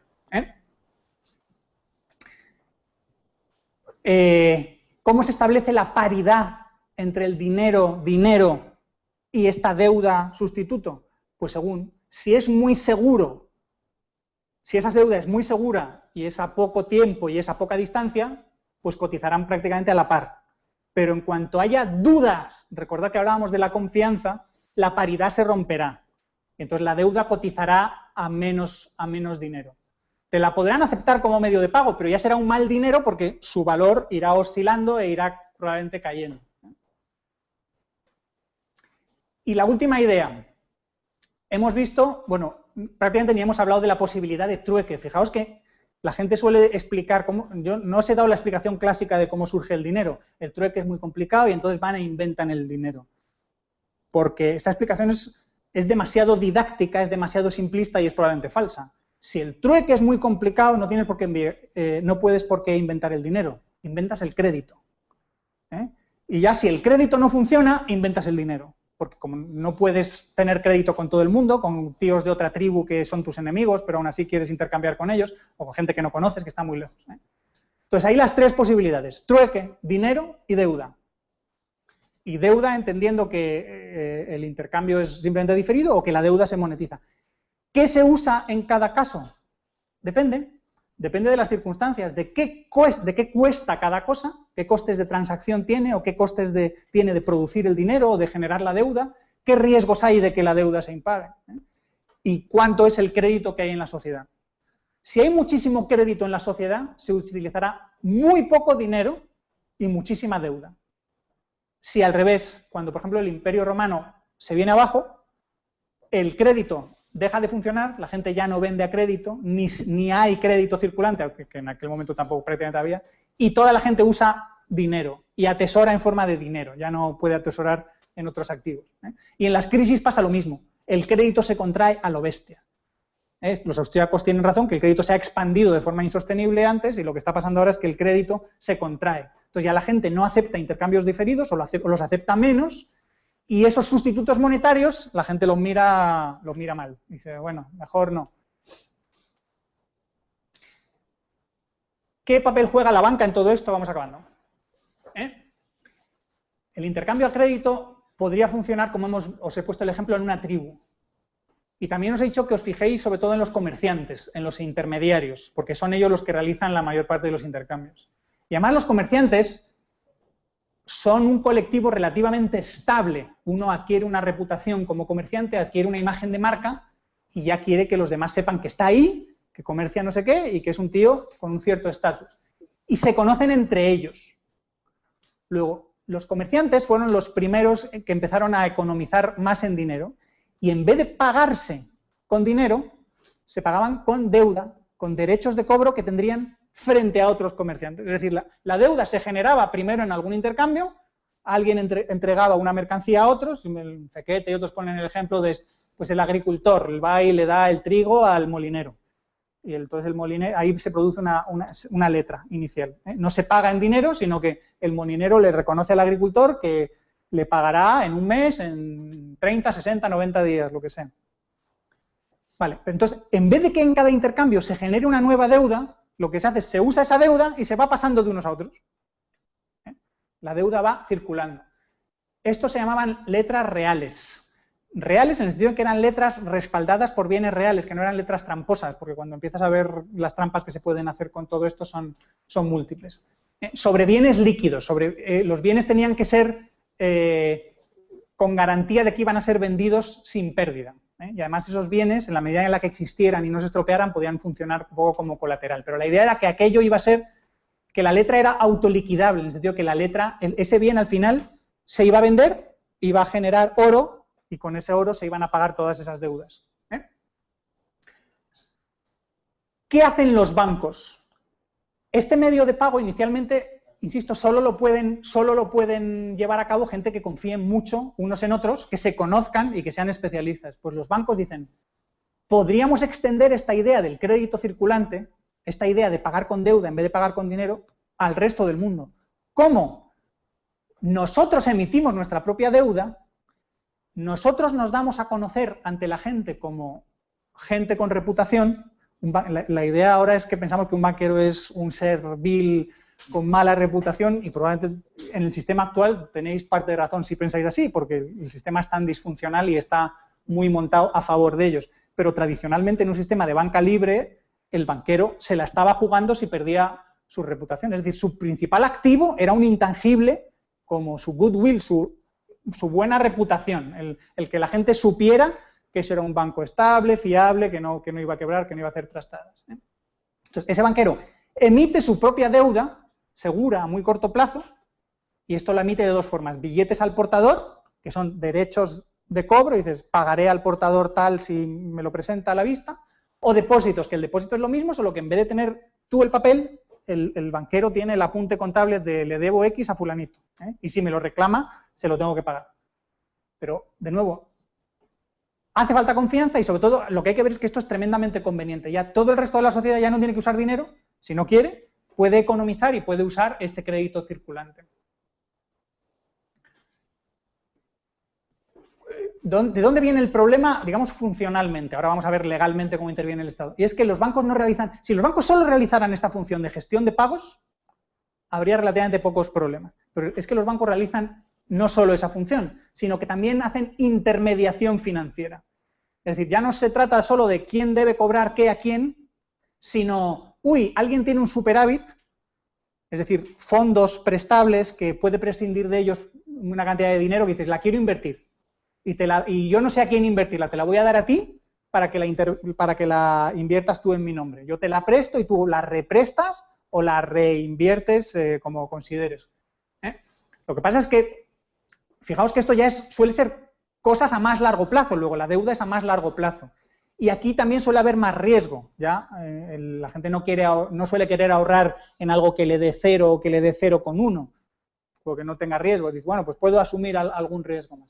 Y entonces el problema es que la banca, al tener estas dos funciones, sobre todo la banca comercial, si las mezcla y usa la deuda a corto plazo y muy segura, en vez de esa que es la que debería usar para los intercambios, porque hemos dicho que es la única que se acepta o se debería aceptar como sustituto monetario, dice, bueno, yo en vez de tener en mi activo deuda a corto plazo y segura para respaldar mi pasivo, tengo deuda más especulativa, más a largo plazo, con más riesgo. ¿Por qué? Porque así el diferencial es mayor. Y entonces hay ese desajuste en el balance bancario, que es lo que llamamos descalce de plazos. Un banco prudente, líquido, solvente, ajusta su activo y su pasivo por plazo y riesgo. Es decir, si yo te debo a ti como banco a corto plazo y seguro, cuando yo le preste a él, esa cantidad la debo ajustar. Normalmente no se ajusta al milímetro porque al banco le presta mucha gente y luego él hace préstamos de cantidades distintas, pero tiene que intentar ajustarlo al máximo. La tentación es que, ya os lo he explicado antes, el interés crece con el plazo y el riesgo. Es decir, a más es la curva de tipos de interés, a 30 años el interés es máximo, a 20 años un poco menor. El interés, lo que se llama el overnight, de un día para otro es casi nada. Salvo que estés en una situación de crisis, que entonces se dispara porque nadie se fía de nadie. Pero en situaciones normales el crédito a corto plazo es muy barato. Entonces el banco imprudente descalza plazos y riesgos. Tiene un pasivo seguro a corto plazo y un activo inseguro a largo. Entonces lo que digo que mezcla los pagos y las finanzas. Si esto suena un poco a chino, todas las ideas de pasivo y activo, a mí también me sonaban a chino cuando no tenía ni idea, entonces os animo a que aprendáis unas mínimas nociones de contabilidad, si queréis os lo explico luego un poco, tengo algo de otra presentación ahí rápida, pero si no, no lo vais a entender. Si os empeñáis, muchos austríacos no ven la teoría del ciclo e insisten en la idea de la reserva fraccionaria porque no entienden todo esto, no saben entender un balance, no lo han visto o no ven el problema de los... Solo se fijan en la cantidad de deuda y no se fijan en su plazo y su riesgo. So, dicen, es que hay demasiada deuda. Sí, pero ¿por qué hay demasiada deuda? Porque se han extendido en plazos y riesgos. Entonces, los bancos hacen esto, el descalce de plazos, porque consiguen más beneficio a cambio de más riesgo y que el sistema sea más frágil. Y por eso hay una expansión crediticia que es insostenible, porque tú estás produciendo como un juguete como de peor calidad, al final se va a romper. O sea, aquí el sistema igual. El sistema es cada vez más frágil, eventualmente va a explotar y va a producirse todo tipo de descoordinaciones económicas. ¿Por qué lo puede hacer la banca? Por la intervención del Estado. Si la banca fuera libre, los descalces de plazos y riesgos serían insostenibles. Porque si yo te debía a corto plazo y tú sospechas que yo estoy haciendo trapicheos aquí prestando a largo, tú vas a decir, devuélveme mi dinero. Y entonces yo voy a decir, no puedo reclamarle que me devuelva el dinero porque yo se lo he prestado a 10 años. Entonces tendré que esperar 10 años o intentar revender la deuda. Pero cuando yo intento revender ese activo, los mercados saben que yo estoy en problemas, me van a aplicar un buen rapapolvo ahí, entonces voy a ir perdiendo cada vez. El problema es que en medio de una crisis todo el mundo va a retirar y todo el mundo, los activos, intenta liquidarlos para pagar sus deudas y van perdiendo valor, Luego, en un sistema de banca libre, la banca no puede hacer esto porque le retiran la financiación. Tanto los depositantes como el resto de prestamistas que no son tan despistados, digamos, como los depositantes. La iliquidez lleva rápidamente a la insolvencia. Pero hay una alianza entre banco y Estado, que es porque los bancos financian al Estado, le compran deuda pública. La gente suele decir, no, es que al Estado le interesa que haya inflación porque obtiene el señoriaje. Y dice, no, el señoriaje es ridículo. En las economías modernas lo que se llama señoriaje, que es lo que ganas al producir dinero y declararlo de curso legal, es ridículo. Donde está el chollo es que la deuda pública te la compren a mayor precio, o sea que el tipo de interés sea progresivamente menor. ¿Y el Estado qué hace con los bancos? Los carteliza. Dice, bueno, aquí no vais a tener competencia, yo os voy a organizar, os voy a refinanciar. Cuando estéis en problemas y os vengan los depositantes a sacar y el mercado no os dé, vais al Banco Central y el Banco Central os dará. El Banco Central empieza a crear dinero, no de la nada, pero casi, y os refinanciará. Y si ya realmente ni refinanciando, pues os rescatará. De alguna manera pondrá dinero. Y el Banco Central, las funciones es, pues eso, regula todo ese cártel, lo supervisa y fija los tipos de interés. Es decir, aquí no hay ningún tipo de mercado libre cuando el tipo de interés o los tipos de interés los fija el Banco Central. Aclaración, el Banco Central normalmente solo fija el tipo de interés a muy corto plazo. Lo que se llama mediante la ventanilla de descuento y las operaciones de mercado abierto, lo que se compra es deuda pública a muy corto plazo, salvo cuando hace lo que se llama la operación twist, que dice, bueno, ahora vamos a intervenir también en el mercado a largo plazo. Eso ya es abusar aún más.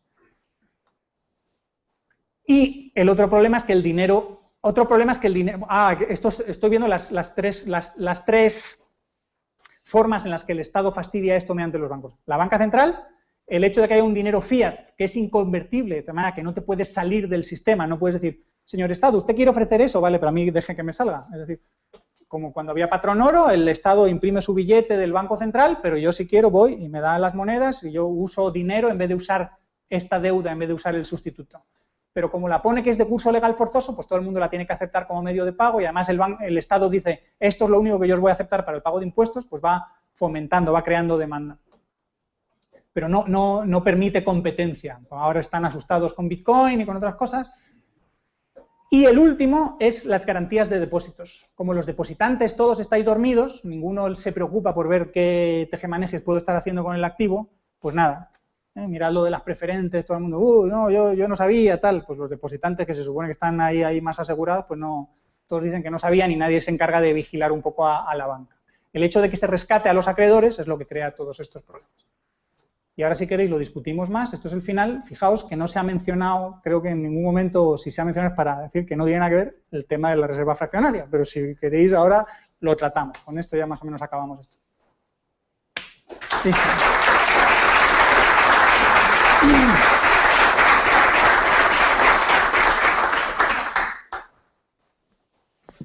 Muchas gracias, Paco, por la charla de hoy. Dos matizaciones o dos reflexiones. La primera sobre el tema de la confianza, que hablabas al principio y luego decías cómo posibilitaba diferir todavía más los plazos de cobro y cómo permitía un sistema más indirecto, ¿no? Yo creo que la clave no está en la confianza, sino que en la información que provee esa confianza. Y lo has dicho justo ahora al terminar. Decías, los depositantes están confiados porque hay una información que es, te garantizo el depósito. En un sistema donde no se garantizaría el depósito, la única forma de que estuvieran confiados es que supieran que el banco no está cogiendo su ahorro a corto y lo está invirtiendo a largo o no está haciendo ninguna tontería con ello.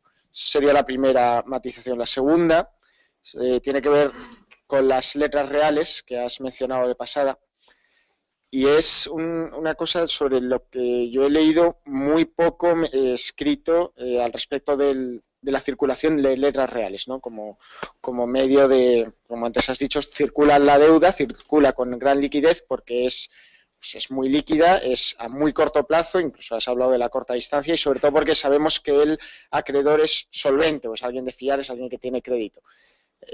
Daría un punto más a esa definición de letras reales y es sobre lo que yo no he leído mucho y es que además circulan de manera abstracta, de manera que es el tenedor de la letra es el que va directamente a cobrar al que emitió la letra sin que el emisor de la letra pueda oponer ninguna excepción que tenga contra el primero que recibió la letra. Es decir, si tú tenía una deuda contra ti y tú me diste luego la letra, él no puede poner una deuda que tú tengas contra él y gracias a eso emite. Y eso yo creo que además es una garantía mayor de liquidez al sistema de letras que las que tradicionalmente encontramos que también garantizan bastante.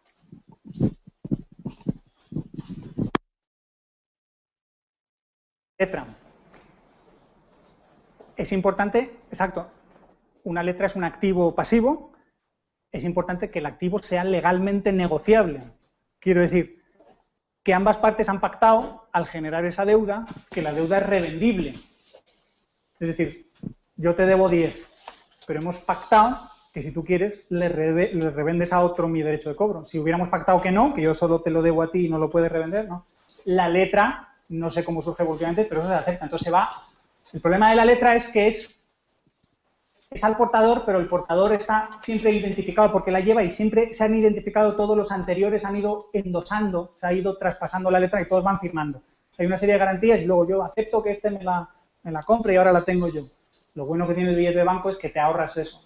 Aparte, las letras tenían otro problema y es que las letras son cada una pues una cantidad sui generis, originada en cada operación. El billete de banco lo estandariza. Aún así, por lo que cuenta Fequete, ¿dónde es el sitio? ¿Dónde era el sitio donde circulaban las letras?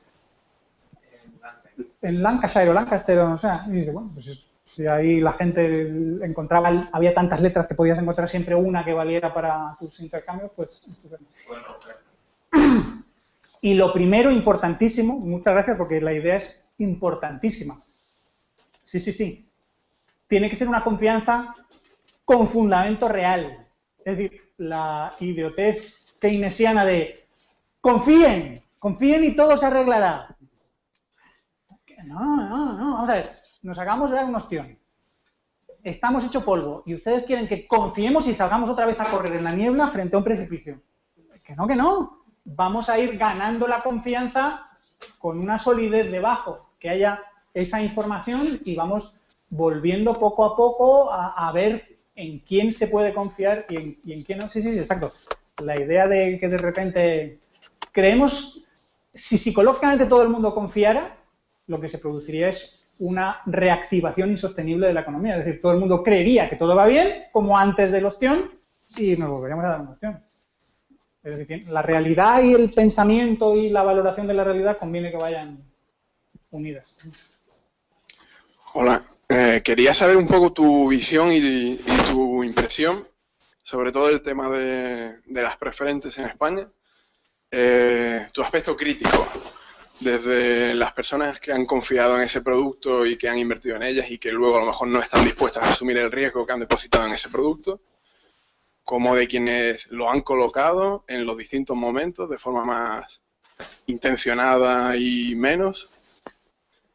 Y para la defensa que ha dado el Estado en cuanto a rescatar y al fin y al cabo creo que ha sido que va a rescatar a la mitad o va a devolver, a indemnizar de alguna manera a todos los depositantes prácticamente, que no va a permitir que la gente haya asumido un riesgo y que sea consecuente con él. Gracias.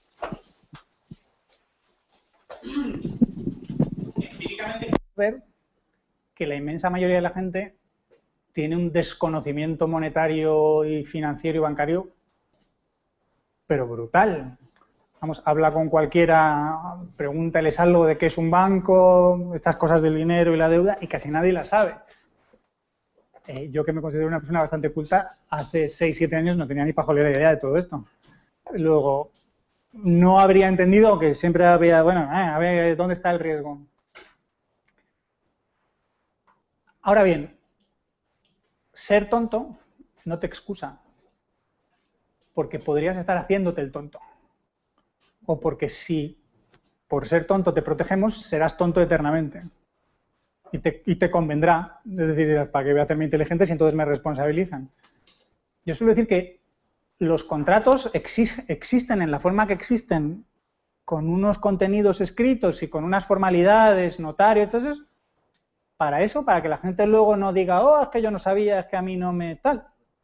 Que puede haber gente... De nuevo, fijaos el problema. Esto es un problema especialmente grave en España. España es de los países más bancarizados que existen. Entonces, una cantidad grande de gente canaliza sus ahorros a través de la banca. Esto es una pésima idea, a mi juicio. Sobre todo, con perdón, en España. Existiendo Bestinver y existiendo otra gente, que ¿qué queréis que os diga? Yo cuando los conocí dije, ¡mua! Estoy en vuestras manos y vosotros en las mías.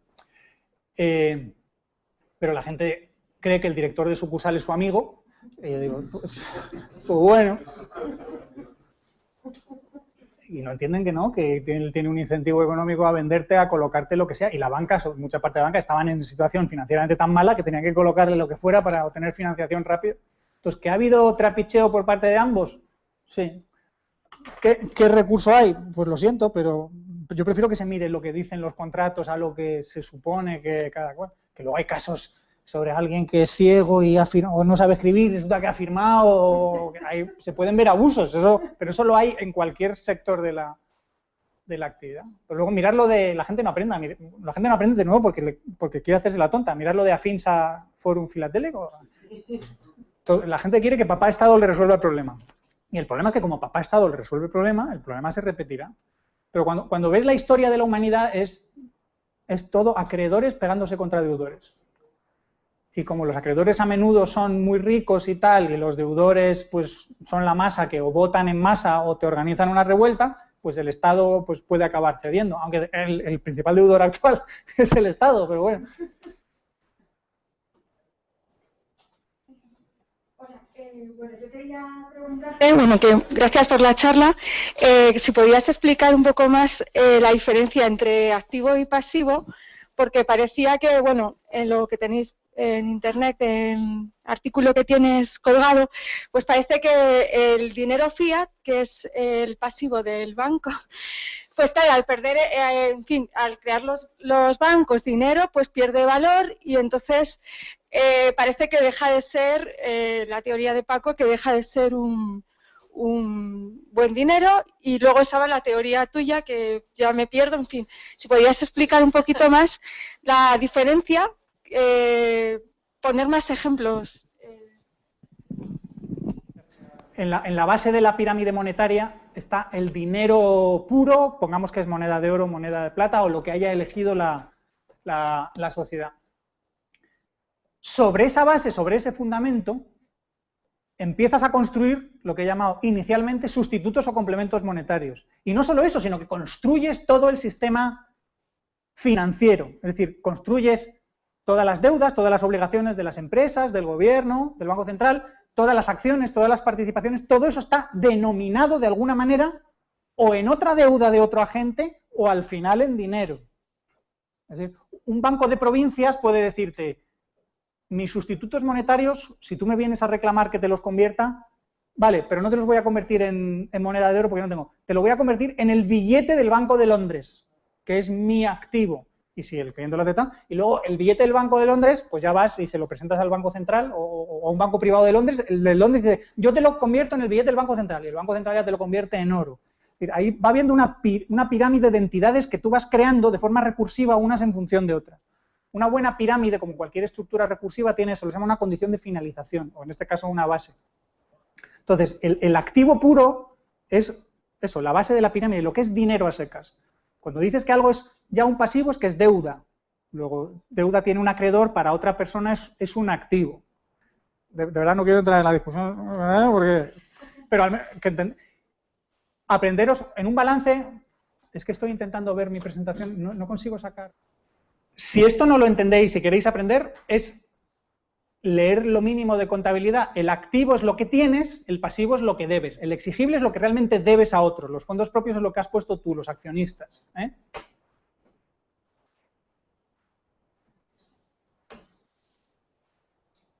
El activo son tus deudores. El pasivo exigible son tus acreedores.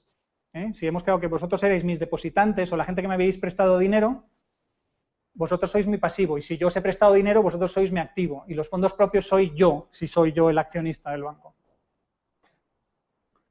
Los fondos propios hay que tener cuidado, porque si se hacen muy pequeñitos, en el momento que desaparecen, por ley, la empresa quiebra, hay que liquidarla para evitar pérdidas a los que le han prestado. Esto es lo que se llama apalancamiento, cuando los fondos propios son muy pequeños. La banca está hiperapalancada. Hay gente que hoy día dice en la crisis, hay una teórica muy buena, pero dice, y mucha gente que insiste en esto, el problema es que la banca necesita más capital, tiene que tener más fondos propios, y además capital del bueno, lo que llaman Tier 1, dividen el capital en distintos tipos, dice capital pata negra. Y dices, vale, pero es cierto que cuanto más capital tengas, el amortiguador es mejor, es decir, el capital está ahí para amortiguar las oscilaciones del negocio y que los del pasivo no pierdan nada. Pero hay una solución mucho mejor, que es la que decimos nosotros. Un banco puede operar con unos fondos propios ridículos con tal de que no descalce plazos y riesgos. Si no descalza plazos y riesgos, puede tener muy poco capital y muy pocas reservas de dinero, es decir, la reserva fraccionaria de un banco podría aproximarse a cero casi asintóticamente siempre que sus operaciones sean súper ágiles. El problema es eso, que si los fondos propios desaparecen, cuando son iguales, el banco quiebra y hay que liquidarlo. Y además el problema es que cuando se procede a la liquidación, pues digo, hay tarjeta roja, expulsión.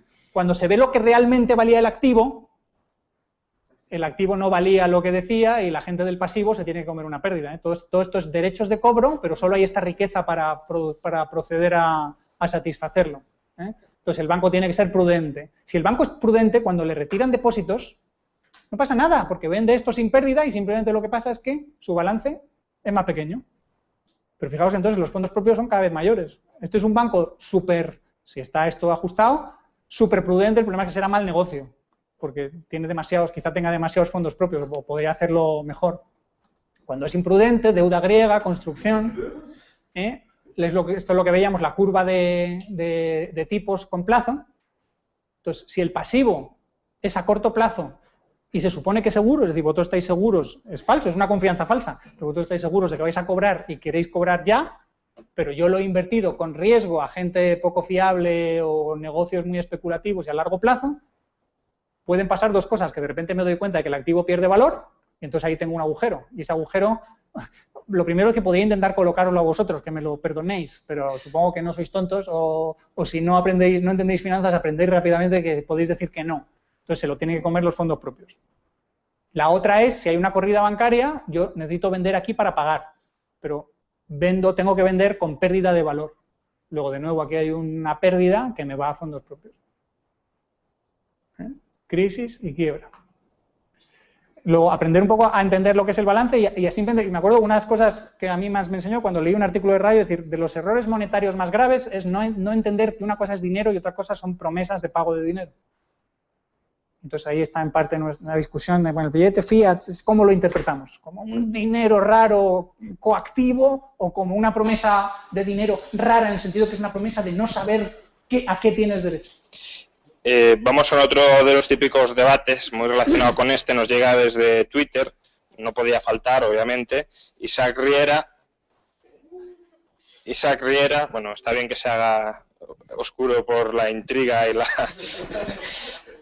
pregunta, ¿la reserva fraccionaria no es un fraude?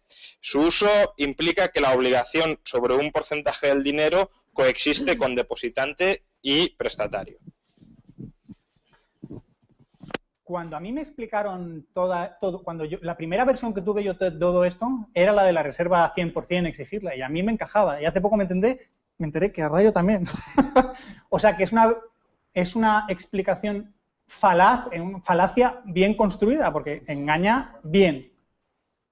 ¿Cuál es el problema? Que esta gente entiende que cuando tú depositas dinero en el banco, o que las cuentas que tú tienes en el banco, es dinero que está ahí y es tuyo. Es decir, que el billete es un resguardo de guarda y custodia, como si hubieras dejado el coche en un garaje. Yo cuando alguien ya me menciona el coche, garaje, y este no entiende. O el guardarropa, ¿no? Entonces dice, no, si el billete de banco surgió originalmente así, porque la gente dejaba su dinero a los orfebres, le daban un recibo y luego en vez de intercambiar el dinero, intercambiaba los recibos. Y dices, es que esta historia es mentira, es que esto no fue así prácticamente nunca. Entonces, si lo interpretaras así, obviamente habría fraude si has dicho algo para guarda y custodia y lo represtan, pero es que eso no es así, la banca no funciona así. Tú lo que tienes es un derecho de cobro contra la banca. De hecho, la mayor parte de la gente jamás ha metido dinero en el banco, jamás. Lo que ha recibido es la nómina, y la nómina, ¿qué creéis? ¿Que estáis cobrando dinero? No. Estáis creando que vuestra empresa tiene unos derechos de cobro frente al banco y os los transfiere. Entonces, de nuevo, os está traspasando deuda. Que tú si quieres la ejecutas, tú vete al banco y dices, oye, que yo ya no me fío, quiero liquidar y quiero operar todo con dinero. ¿Vale? En un sistema de patrón oro, tú sacarías tus monedas y operarías en el mercado solo con oro. Ahora, yo te aseguro una cosa, yo como ladrón quiero saber quién eres. Es decir, si vas a ir siempre para realizar tus compras con el dinerito en la mano, eres un suicida. Yo una vez que tuve que ir de Alemania a Dinamarca a comprar un coche y no tenía, tuve que ir, no sé, me acuerdo cuánto fueron en aquel momento, 2,5 millones de pesetas, y bueno, vino el tren ahí acojonado.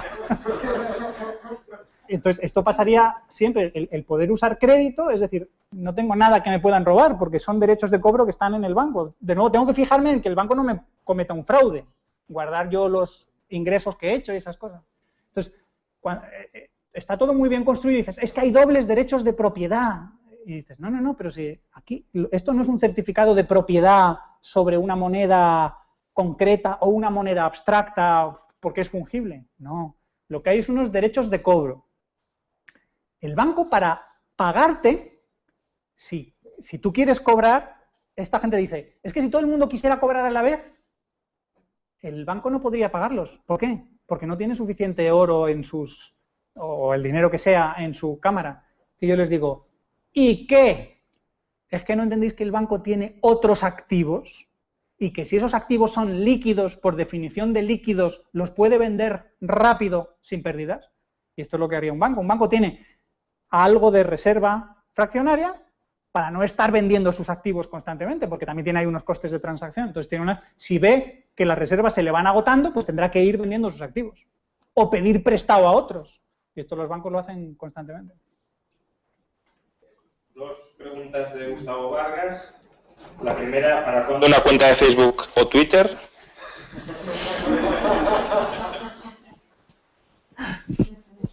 Facebook me salí cuando empezaba. En parte, ahora hay los problemas de la intimidad y la cantidad de datos que se dice que estáis compartiendo por ahí con Facebook, con Zuckerberg y los estados. Porque a mí me parecía algo raro el que gente que no conocía de nada me pidiera que fueran sus amigos. ¿Quieres ser friends? Y luego la gente que te empieza a mandar convocatorias y cosas que no sabes y te quitan mucho tiempo. Y lo de Twitter, yo tengo algo que es que no soy capaz de decir nada inteligente en menos de 150 caracteres. Pero yo sí. Pero puedes poner el enlace también. Bueno, y la segunda pregunta de Gustavo es, ¿la banca libre es un sistema estable o degenera en banca de curso forzoso sí o sí? Económicamente es estable, políticamente quizá no. Es decir, si los banqueros son una panda de indeseables y los depositantes o sus prestamistas no consiguen controlarlos y los banqueros se alían con el Estado, es decir, es posible que mediante mecanismos políticos, no puramente económicos de mercado, la banca libre degenere. Vuelvo a la idea. El Estado tiene un gran problema, como una guerra. Entonces apela al interés nacional. Y entonces dice, si antes no había un banco central, pues lo siento, pero voy a designar uno. El banco de... ¿Cuál va a ser el banco central? ¿Por qué el de Londres? Pues porque Londres era, aparte de la capital, el centro financiero. Entonces dices, pues un banco que se llama Banca de Londres, a partir de ahora va a tener un privilegio. Va a ser privado, pero con privilegio. Y al final lo voy a absorber y va a ser un ente público. Dice, bueno, si la gente deja que se hagan esas cosas, va poquito a poco, esto como la rana que le va subiendo la temperatura y al final, cuando discutimos esta cosa, Rayo y José Ignacio dicen, bueno, que haya Banco Central, pero joder, que se porte bien. Que se porte bien, la idea de convertibilidad a una paridad fija es de las cosas que dices, existe el Banco Central, es un ente público del que no puedo negar su existencia, pero al menos si quiero, me salgo de él con mi moneda de oro, en plan, yo vivo independientemente del banco, al menos así los controlas.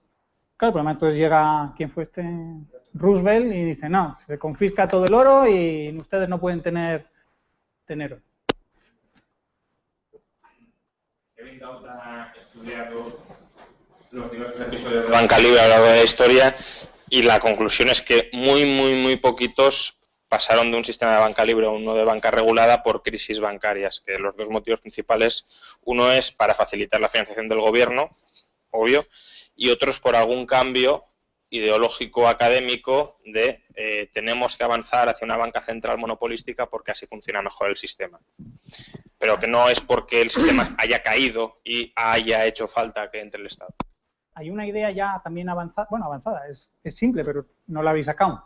Y es la banca es un negocio que en cierto modo requiere un cierto grado de cartelización, entre comillas. ¿Por qué? Porque, es decir, que todas las empresas del sector tengan muchas relaciones entre sí y se lleven bien. ¿Entendéis por qué? Todos los demás sectores, si SEAT te vende un coche, SEAT te vende un coche y a ti,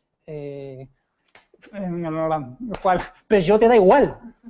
No te afecta nada. Pero cuando tú tienes un banco, vas a tener relaciones con gente que opere con otro banco. Entonces vas a querer que los dos bancos de los dos se relacionen entre sí para poder pagaros.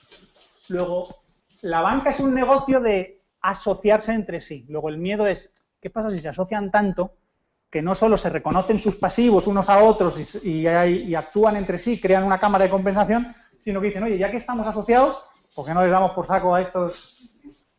Por eso siempre hay las dos ideas, que compitan entre sí, pero entendiendo que va a haber este problema, que la banca es un negocio de asociarse, y entonces dices, convertibilidad, que yo me pueda salir. Es decir, que el billete de banco o el depósito bancario sea realmente una promesa de entregar algo concreto y algo que tenga valor fuera del sistema. Sí, un banco especial, que es una cámara de compensación que se preocupa de controlar a los demás. Sí, has hablado al final un poco de tu presentación de fragilidad. Me gustaría saber qué opinas sobre, utilizando la terminología que usa Taleb en su nuevo libro, si una banca libre con reserva fraccionaria sería un sistema antifrágil y si por el contrario una banca con un coeficiente de 100% sería lo que Taleb llama un sistema robusto. No. Ambos serían antifrágiles en el sentido de que ambos les puedes hacer quebrar de alguna manera, aunque la del 100%, y al quebrar parte de ellos, el sistema se va haciendo más robusto, que esa es la idea de antifragilidad, es un sistema que sus partes más débiles van muriendo y lo que sobrevive es cada vez más fuerte. El problema de la reserva 100%, que es perfectamente legal, si alguien quiere montar ese banco, el problema es que la reserva 100% no estás aprovechando el usar sustitutos monetarios, estás utilizando dinero, solo que de una forma un poco rara. En vez de usar las monedas, estás usando papeles que si te los roban, es igual que si te hubieran robado la moneda, porque valen lo mismo. El problema de esa es que es un sistema muy ineficiente. Es decir, estás utilizando dinero demasiado, no estás aprovechando los intercambios a crédito. Entonces, esto es lo que la gente no ve cuando se lo explican. No, yo estoy seguro siempre que preferiré tener todas mis monedas yo a que tener unos derechos de cobro frente al banco. En los episodios de estos de Banca Libre te cuentan que había gente que cuando le pagaban con monedas de oro se cabreaba. Decía, ahora lo tengo que llevar al banco corriendo como para que no me lo roben o que engorro. Riera te agradece la respuesta y bueno, y comenta, por si también puede recomendar algún artículo o alguna literatura que le permita, que no termina de ver clara tu respuesta, pero que le gustaría ampliar sobre el tema. Ya le hemos enlazado tu serie de artículos, pero por si hay algo más. Tengo una serie de artículos que fui escribiendo como mes a mes en el instituto, donde iba explicando un poco todas estas cosas, y yo reconozco que no hay ninguna obra concreta que yo haya leído que es, esto. Yo recomiendo que leáis esos artículos. A Rayo le he pedido que recopile los que escribió en su momento cuando también él empezaba a explicarlo todo. Luego, los artículos de Fekete. El problema es que leer a Fekete puede ser muy estimulante, pero a veces te quedas de cuadros porque o da por hechas cosas que no entiendes de ninguna manera y él se las saltas, o dice algunas otras que yo alguna vez le he dicho, oiga, que no.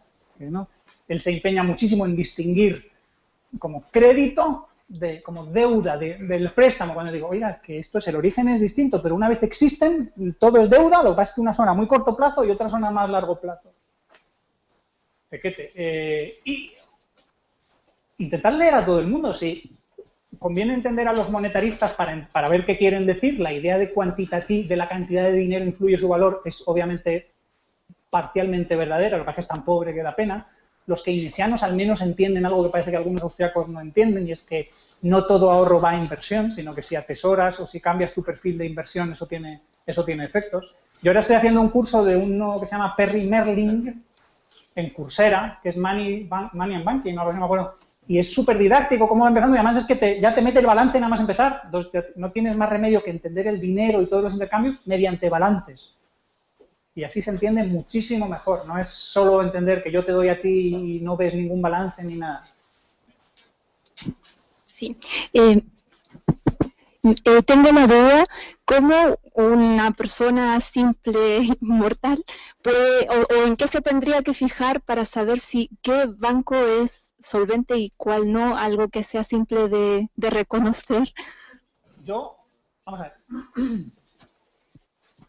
Os he dicho antes, los bancos tienen dos funciones, intermediarios de pago e intermediarios financieros. Yo solo los uso conscientemente como intermediarios de pago.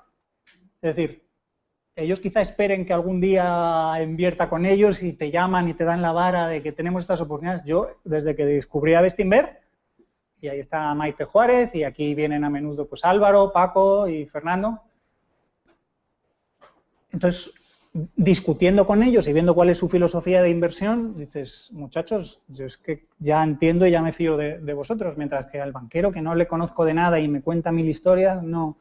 Yo, con perdón, mientras los bancos sigan en un sistema como el actual español, yo diría, te voy a usar solo para los pagos, voy a tener los 1.000 euros, los 2.000, lo que sea, lo que haga falta, y el resto me buscaré dónde invertirlo, pero no a través de vosotros. Ya yo no soy experto. Si el problema es, de nuevo, todo esto es, vivimos en un mundo en que te obligan a asumir unos costes. Yo todo esto me lo sé, creo que bien, a nivel teórico. Ahora me dices, ¿en qué invierto? Ni pajolera idea de hacer el curso de value de aquí de OMA, pero y entonces te daré yo a ti mi dinero para que lo inviertas por mí. Pero yo ahora, ¿cuál es prudente? Bueno, no. Pero al menos que tengas estos conceptos en la cabeza para, al ir a hablar el banquero, y, oiga, ¿y su activo cómo es? ¿Es a largo plazo, a corto plazo? ¿En qué proporción? ¿Qué riesgos tienen? ¿Qué me dice? ¿Que usted invierte mis depósitos en acciones? Pero si en la acción es lo más plazo infinito y riesgo total, ¿están ustedes locos? No sé. Bueno, se me está ocurriendo, Gabriel y otra gente hablaba de bancos muy pequeños, ¿cómo se llama? Banca Echevarría, o uno que estaba en Galicia, o lo vimos en Santiago, pero no sé si era de ahí. ¿Banco?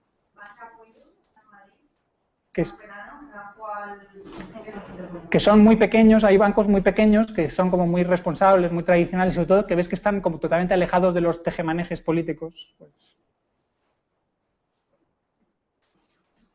Antes hablabas de una de las principales características de un buen dinero es el tema de la invarianza. Entonces, en un sistema de banca libre en el que cada banco pueda emitir su propia moneda, ¿cómo encajamos esas minimonedas para conseguir una moneda en orden? Precisamente un sistema de banca libre que utilice... El banco libre no produce dinero, de nuevo, produce sustitutos monetarios. Le llamamos dinero si queréis, pero recordando siempre eso. Recordad que si los bancos pudieran producir dinero de la nada, no quebrarían jamás. Vamos a producir dinero, te lo doy y ya está. Una de las cosas que estudia Perry Merlin era la economía americana, que era eminentemente agrícola. Y dices, es que si esto no hay crédito y si no empiezas a producir sustitutos monetarios cuando llega la cosecha, de repente el sistema se viene abajo. No hay dinero para pagar todo lo que se espera que se pague a los precios que se pague, y o se lo pides a Europa, los europeos dicen que es que se cabreaban, que llegaba la cosecha americana y que eso alteraba todo el sistema financiero europeo, porque le retiraban todos los fondos y se lo llevaban para Estados Unidos. Pues era un sistema demencial. El sistema de las letras inglés es que es ideal. Dices, ¿cómo produce el banco esos sustitutos monetarios? Pues proporcionalmente a cuántos bienes vendibles hay. Es que ajustas la cantidad de sustitutos a los bienes vendibles y a su valor. Una vez esos bienes se han vendido, los sustitutos desaparecen. ¿Por qué desaparecen? Son autoliquidados, es una deuda que deja de existir. Solo la recrearás si hay un nuevo bien. Pues eso es la idea de llamar las letras reales. Letras que son de verdad, que tienen el colateral bueno detrás, que la gente no se la inventa, porque hay un fraude que se llama letras de pelota y letras otros tipos, que la gente decía, bueno, para que no tiene de una operación y que hay unos bienes por ahí, oye, creamos esta letra de papel. ¿Me descuentas esto? Y ahí no había ni intercambio, ni dinero, ni nada. Paco, a ver, te has hablado de la reserva fraccionaria, ¿no? Y bueno, la has defendido, ¿no? Que sin que el Banco Central pueda imprimir monedas de forma ilimitada prácticamente y tal. Bueno, no, o sea, has defendido, no, al revés, que podría existir si no hubiera un Banco Central que imprimiera moneda de forma descontrolada y prácticamente ilimitada, ¿no? Y bueno, hablando de la reserva 100%, patrón oro y tal, claro, se suele decir, no, es que la gente preferiría tener el dinero allí depositado y que no lo invirtiera en nada, entonces así no habría descalzo de plazo, tal. la clave del asunto, a mi cortas luces y a mi humilde modo de ver, es que si en un sistema de banca libre tú llevaras el dinero y simplemente lo tuvieras allí almacenado en monedas de oro y el banco efectivamente no lo tocara de allí y fuera 100% tu propiedad, salvo robos y cosas de estas, es que el banco necesariamente tendría que cobrar por ese servicio. Entonces, claro, entonces la gente obligadamente cogería una fracción que cada uno decidiría mayor o menor de su riqueza y le otorgaría al banco la potestad para invertirlo. Entonces, yo creo que son compatibles los dos sistemas. Es decir, que tú, por poner un ejemplo, un 50% de tu riqueza solo la autorices al banco a que te la guarde y que tenga unos seguros contra robos, etcétera, etcétera, pero es tu propiedad al 100% y están allí almacenadas y como por eso te va a cobrar, pues el otro 50% tú autorizas al banco a que de una cierta manera invierta ese dinero y genere una riqueza, y etcétera, eso etcétera. ya lo haces, pero lo haces de otra manera. Es decir, tú tienes, además de balances, tienes que ver tu activo en el balance, qué perfil tiene, es decir, qué distribución. Entonces, toda persona que tiene dinero en su bolsillo, monedas de oro o los que sea, billetes, monedas de oro, dinero en casa, por si acaso, escondido, lo que sea y tal. Y luego ya tiene dinero en el banco, pero distribuido en parte en cuentas corrientes, parte en cuentas de ahorro, parte ya invertido en planes de pensiones y parte en acciones. Luego, eso, hasta cierto punto, háztelo tú. De nuevo, si le dices al banco, es que yo quiero que usted tenga parte al 100% aquí, el banco te va a decir, ah, entonces le voy a cobrar. Y además digo, esto es que no nos interesa como negocio porque nuestro negocio no es esto. Ustedes no entienden que nosotros no somos garajes ni somos depósitos. Nosotros lo que hacemos es gestionar deuda de nuestros clientes e intermediarios. Es decir, porque incluso ni las cuentas corrientes, ni siquiera, como yo creo que aquí prácticamente todo el mundo sabemos, las cuentas corrientes, el banco no coge el dinero y lo deja allí, ojalá hicieran eso, solo con las cuentas. Otra cosa es que tú hagas un depósito a un año, pues evidentemente el banco tiene la obligación de invertir ese dinero en algo. Fíjate que estás usando la palabra, el banco tiene la obligación de invertir. E invertir, es verdad que el banco lo invierte en el sentido de que lo usa para algo, pero si a ti el banco te dice o te demuestra o tú lo ves que esa inversión, el banco lo represta de forma ultra segura y a ultra corto plazo, ¿tú qué problema tienes? Si es ultra seguro y ultra corto plazo. Ya, pero mi queja, digamos, es que ni siquiera existe la posibilidad de que tú puedas tener un 30% de tu riqueza 100% allí almacenada. Sí, existen las cajas de seguridad. Lo que no existe es que tú quieres demasiado, tú quieres que el banco no solo te lo guarde, sino que además cuando tienes que hacer pagos, el banco haga cuentas y diga, esta moneda que era de este, ahora es de este otro. El coste sería muy alto. Las cajas de seguridad son carísimas. Es decir, es que nadie lo haría. Ya te digo, si los comerciantes decidieron no hacerlo así, y los comerciantes son los que más dinero manejan, los que más operaciones realizan, los que más riesgos de todo tienen, yo con perdón, como ciudadano de a pie no iría a decir, pues yo me voy a empeñar en hacerlo a mi manera rara porque me sentiré mucho mejor y más seguro. Bueno. De todas formas, piensa que sería el 30% de tus saldos de tesorería, no de tu riqueza, con lo cual, al final, las pérdidas potenciales, si no mantienes mucha tesorería, de no tenerlo en el 100% y en bancos ultraseguros, es que son muy escasas. Es decir, si un banco gestiona el 5% de tu patrimonio, lo gestiona muy bien y luego que se pierde el 5%, pues claro que pierdes el 5 del 5, eso en el peor de los casos. Y luego si una comisión que te cuesta un 2, un 3, un 4 cada año, pues es que al final te lo comes igualmente. Vale. Además, fijaros una cosa, si es que de nuevo, la crisis actual no ha tenido nada que ver con la reserva fraccionaria, ha tenido que ver con las escalas de plazos que realizaba la banca en la sombra. Y eso sería para ver cómo se producen todos los MBOs, los CDOs, los CDS y todas esas cosas. Tú has creado entidades que se financiaban ellas, su pasivo era de un día para otro, era el mercado de repos. Un repo es un deuda a un día. Y por el otro lado lo tenían invertido en hipotecas o acciones o deuda estatal, deuda pública. Cuando ese mercado se seca, y se seca de un día para otro, porque ahí la señal, esto es como los tentáculos de la medusa que en cuanto siente algo, se cierra y dice, no. Bueno, pues terminamos aquí. Muchas gracias por la conferencia. Muchas gracias. Te debemos un libro. Ah, bien, bien. Terminado, ¿no? Es un pasivo, es un pasivo. No, es un activo tuyo que no da derecho a nada, pero es un activo. Bueno, no nos sentimos obligados a resarcir.